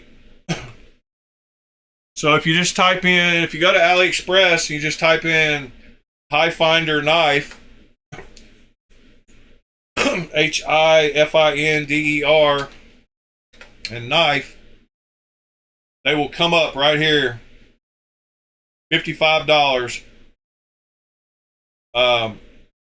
And like I said, they've got 4 different blade. Okay, let me show you up here. This might not be, actually, hold on. I might have gone to the wrong one. I don't think so, though. I think this is it. But I want to say it, the ad looked a little different. Here's a grid version.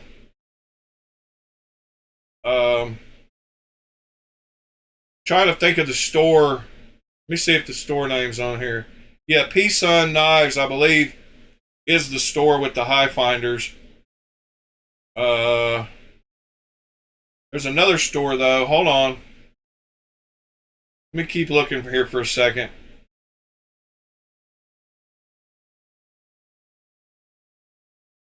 Yeah, that wasn't the one. Oh, these are the UTX 85s. It's the Combat Trudon. I don't. Maybe. Okay, here they are. No. Dang it.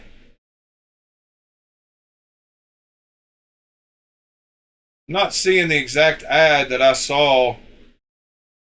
Let me keep looking here. Because I don't think that one I just looked at was the Combat Trudon. Wonder if I can put in Trudon.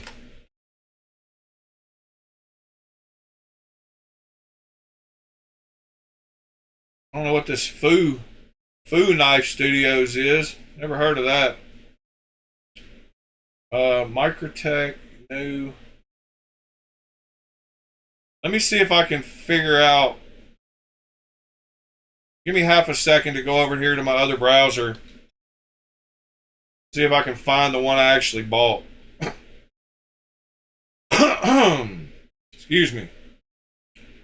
I ran out of coffee and my throat is getting a little... Alright, let me sign out of this account. And sign back in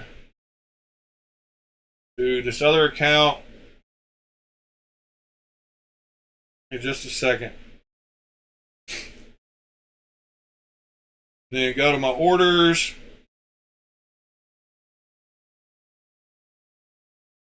Alright, orders. And type in High Finder.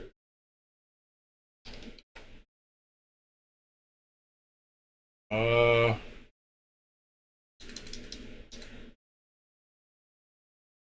wow. Huh. Maybe I bought it. Maybe I bought it on the account I was already logged into. Wow. I hate... Oh, another reason I have multiple accounts is because you can only use coupons one time on AliExpress, but you can use them again if you use a different email account. And then another reason I've got it is because Jufool banned me. Yeah, they're not coming up in my either one of my searches. So I'm just going to have to go with the fact that and I can't think, was it China? I cannot remember which store has it broke down. It might be China High-End EDC. But I want to say it's whoever this... Let me check this shop. Because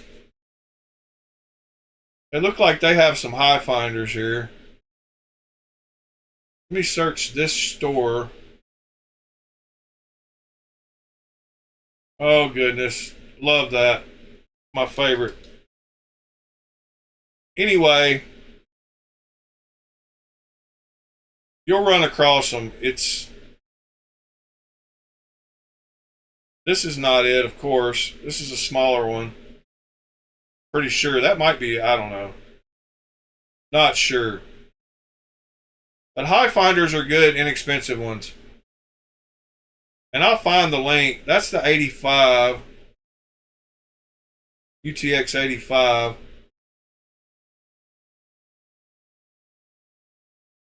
Okay. Here we go. I think this is it. So there's the 4 different blade styles. Yeah, I think this is it right here. So I picked that blade style. I actually got the blue one with that. I got that one right there. So $67. Yeah, there we go. I couldn't find that picture. They used to have that picture as the cover picture with them all, the 4 colors. But that red even looks pretty good. But I got the blue one. But there's the link to it.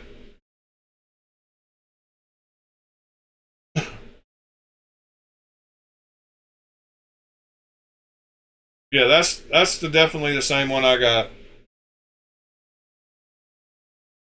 I've had no problems with it whatsoever.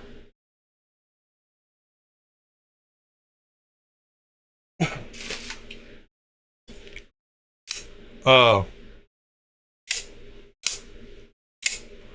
they can't show the blade holes in this blade because it's got a fuller.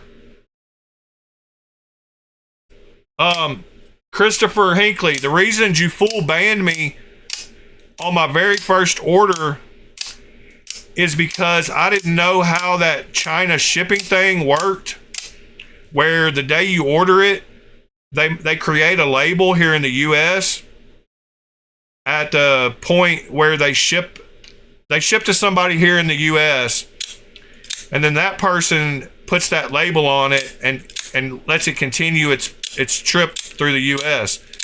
So he created a label, and I didn't see movement on it for like 10 days. And I was like, why did you make a fake label that's not showing any movement? And he banned me. Like I wanted, like I called him out for like having some kind of weird shipping, and he blacklisted me.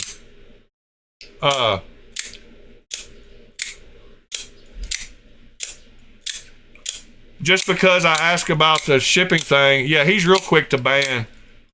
But I've been blacklisted since like one of his first Rosies or something. No, it was before the Rosie even, I think.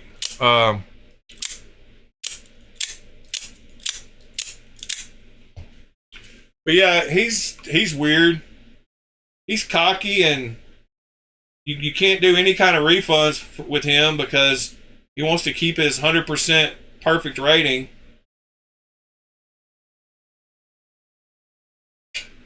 I think John's had issues with him too, and John doesn't even want to order from him anymore because of how he is.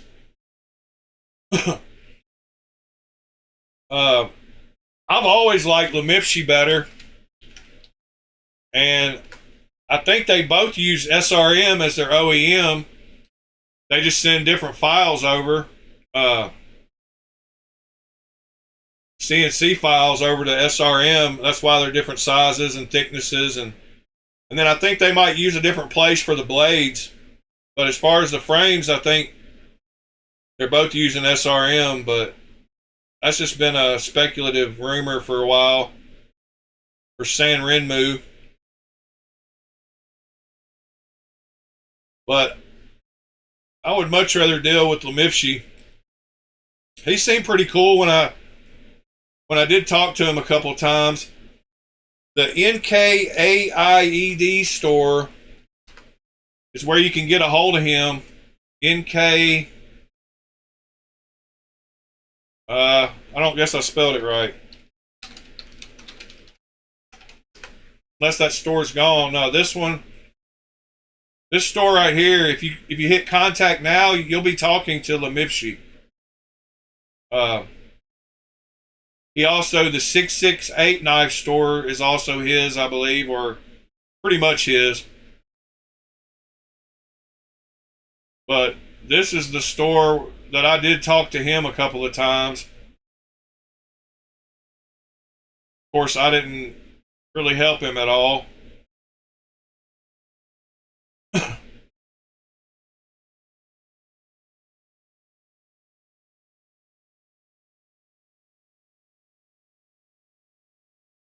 John, it's no problem at all, man.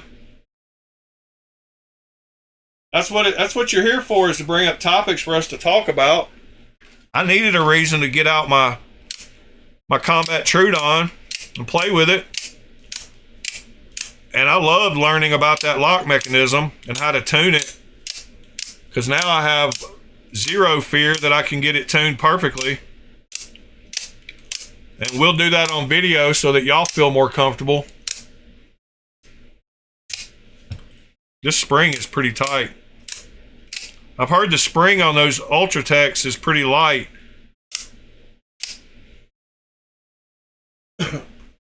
.668 knives, there's different stores. I don't know if y'all know how AliExpress works. Like, a lot of people don't seem to know that it's not really a website. It's like an Amazon or an eBay with different vendors. So AliExpress really doesn't sell anything. They just host a bunch of vendors and deal with the payment system and help them with shipping. But all these are individual stores. So NKAIED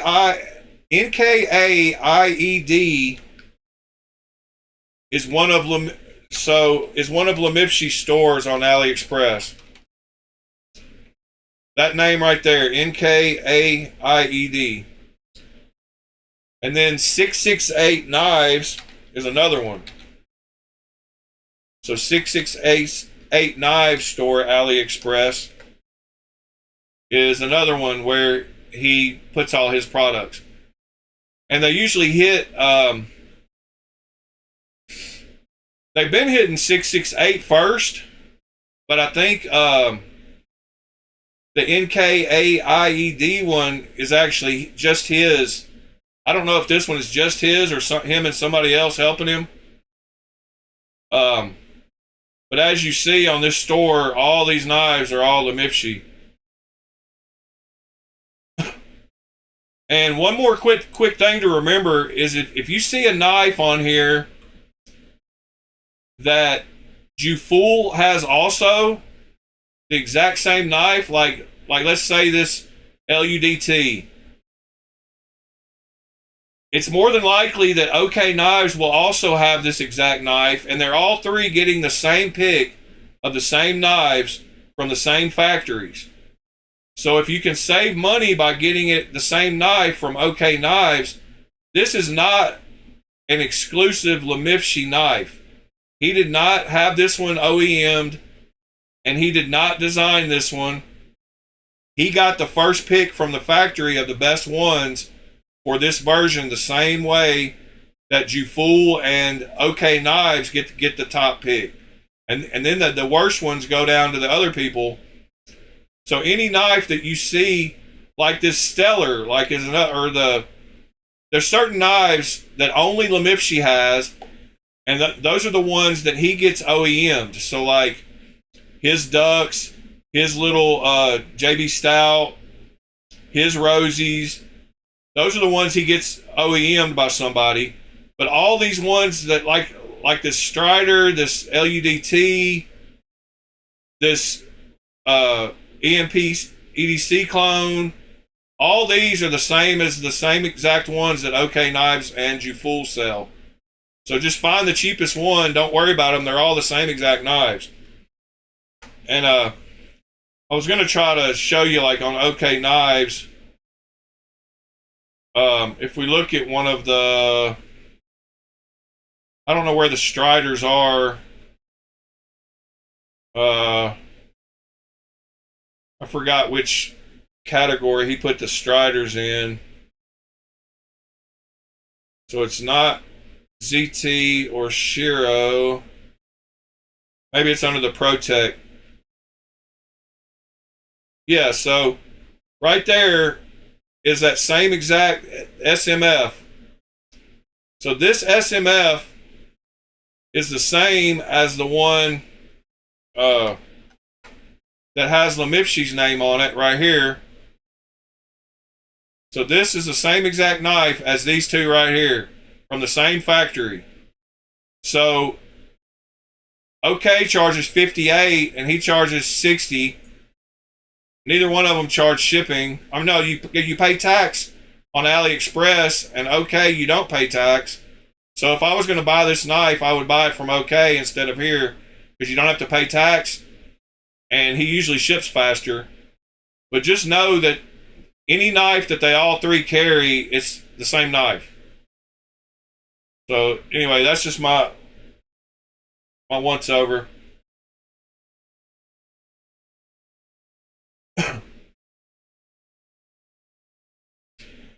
And another really good way to find all the good stores is to go to Reddit and go to that Chinese knives subreddit. And whoa, what is that? Why did that load up all crazy? What in the world? Reddit just changed its layout?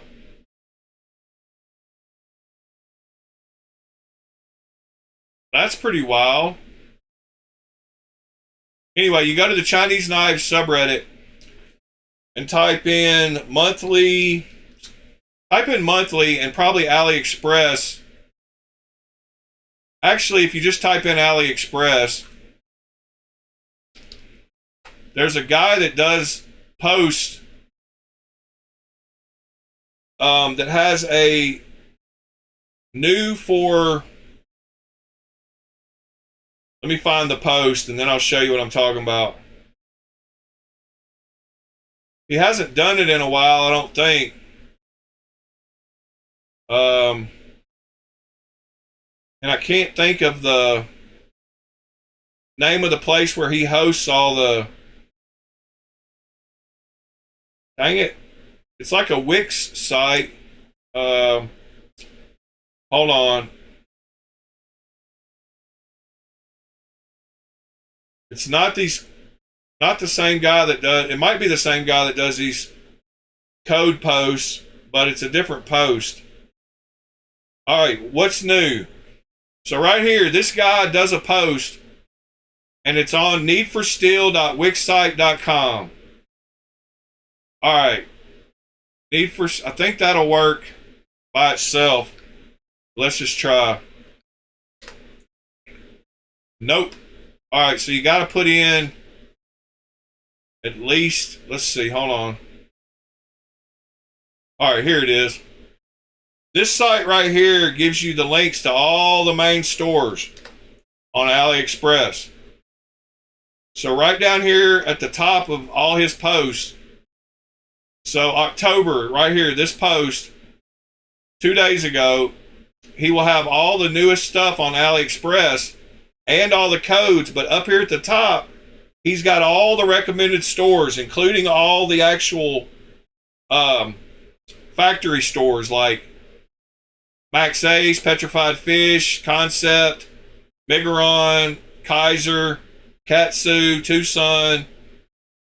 So he has a list right here of all the best stores to check out, or some of the best stores, not all of them, but some of them. Here's the China high-end EDC store. I think they might have got shut down. No, they don't have hardly anything left. But anyway, and then he also goes through all the newest knives from this month. So this is an awesome little site. And he's showing there's a Rexford I was talking about, yeah. But that site is super cool, and he keeps up with all the newest ones for you, so you don't have to. There's those rye design ones I showed. There's the other rye design. We've hit just about all these. There's that other one. There's some new patterns, CRKs. And he's got some Kaisers. That's a pretty cool looking straight razor. Then he's got some other just good all around, knives. Canandia. Archery. Just whatever's new this month. But he does a good job. Oh, that's a cool little knife. S35VN.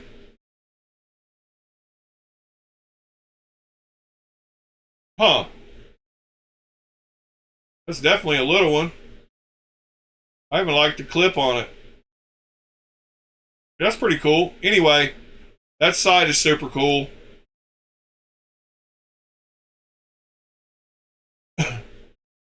Mini FSDs, Tucson's. What are these? TLJ137s. Another Land San Renmu production, probably. Weird colors. That red is different. Huh. I hadn't seen that one, so I'm glad I went to this site. What else we got? Bear head flippers. That's a new version of a Shiro. All right. S90V. Bodacious. Oh, this is a smooth Bodacious. I hadn't seen this one. Dang it. Why did I buy the other one? Now I'll have to get this one too. Snakeskin SNG with a mirror polished blade. Lightning and Labyrinth.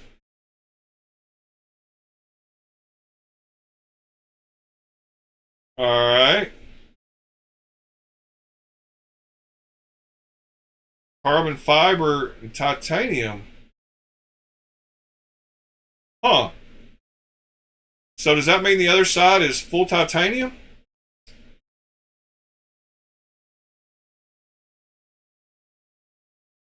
Are they going to show the other side?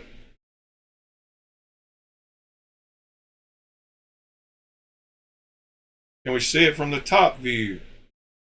Yes, yes. The other side is plain titanium. They can't show the lock on the other side. You can see that it's plain right there on the top. That's a cool little version. I hadn't seen that one either. Spartan Plus Para 3.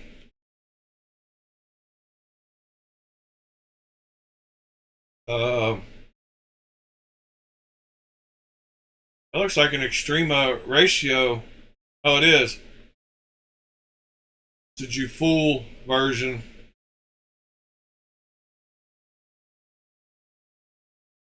I hadn't seen this one yet either. Aluminum. What is Kith? Why do I not know what that is?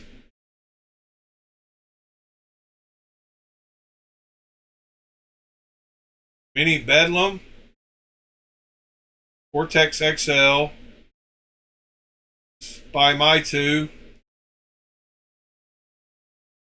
The Tech 3. Oh, so he released version of the... That's pretty cool too. I'm really slipping this last month. A lot of knives. See you later, John.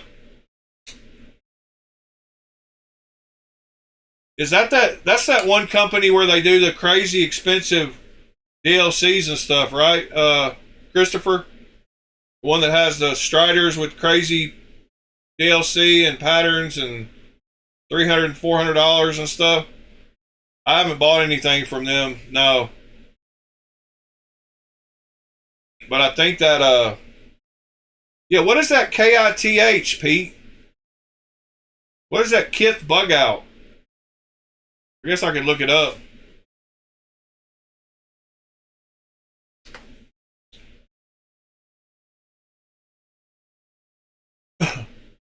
Oh,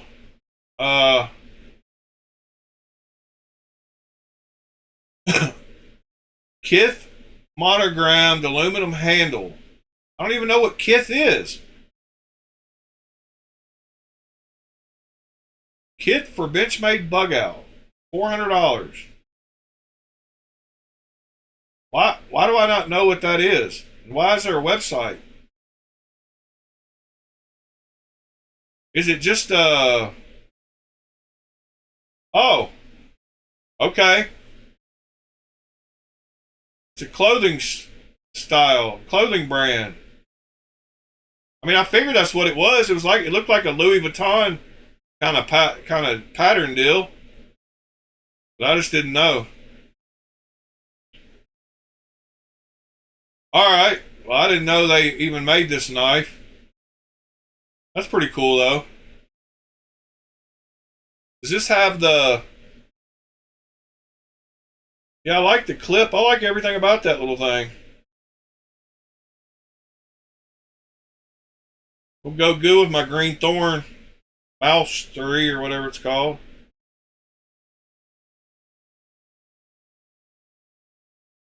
There's those other ones. Yeah, I think you were talking about, Christopher, that company.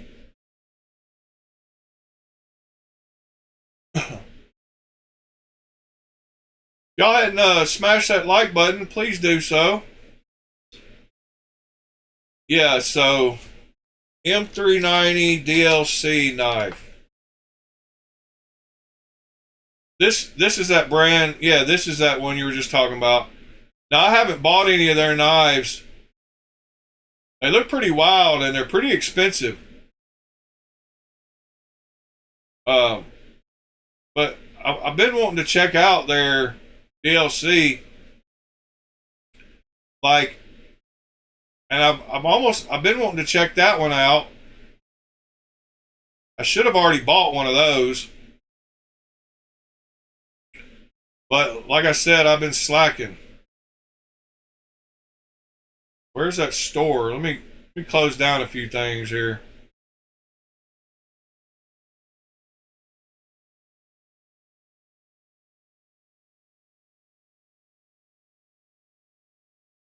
Yeah, they have some nice looking stuff. They have some pretty wild looking stuff too, like this one. Yeah, it seems they've been doing a bunch of Striders. There's the E-Knives version with DLC, and they've been just recoding and putting out a bunch of knives is what it feels like to me. So that's why I haven't got one, because they don't look like they're any better fit and finish and build. It's just the coatings. And I don't want to pay 200 extra bucks for coating, honestly. But this one is probably real Bowler M390, which you can't get in the other Doc and SOCOM Delta's clones. So, and if this is probably real M390 on the Nirvana. And is this one a real integral? If it is, I might buy one. they're not going to show the clip side, so I can't see the screw holes. I'm going to have to message him and get some real pictures. They don't show the back of it or the clip side in any of these pictures. Doesn't say anything about it being, but they did make them. One of my grail knives is the Lemifshi Nirvana, which he only made like 20 of or something crazy. I'll never find one, but he did make an integral Nirvana, and it's right here, and they're out there floating around. I just can't find one, but that's the real integral version, and that's made by Lemifshi, which is not, I shouldn't have told y'all about that knife because not many people know it even exists. That's how rare they are.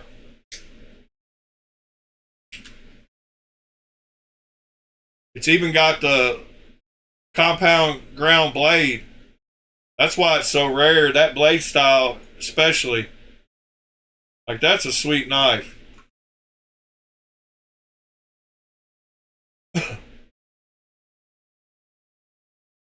Yeah, that thing is sweet.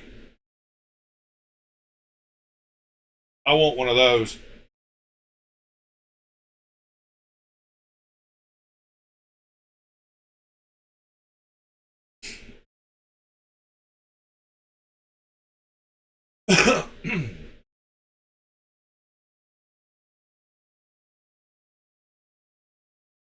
Yeah, that's a good one.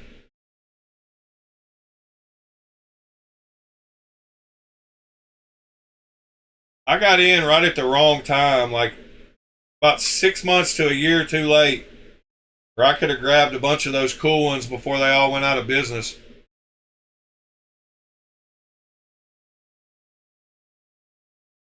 Anyway, start winding this one down. We're at 2 hours and 12 minutes. We went long today.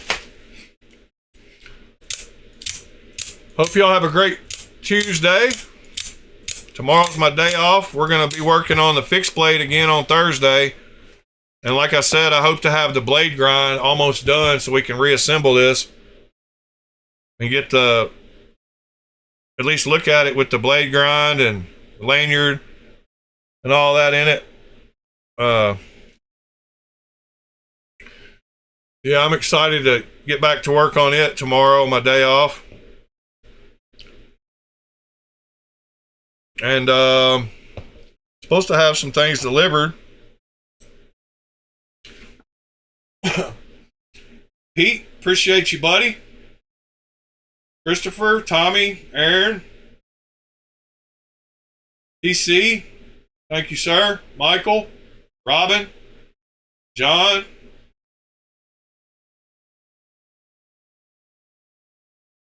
course, Mr. Ed,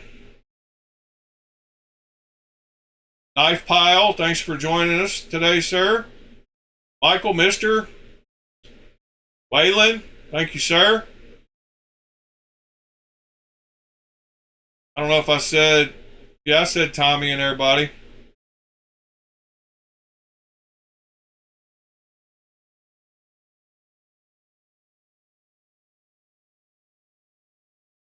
Anyway, guys, appreciate y'all.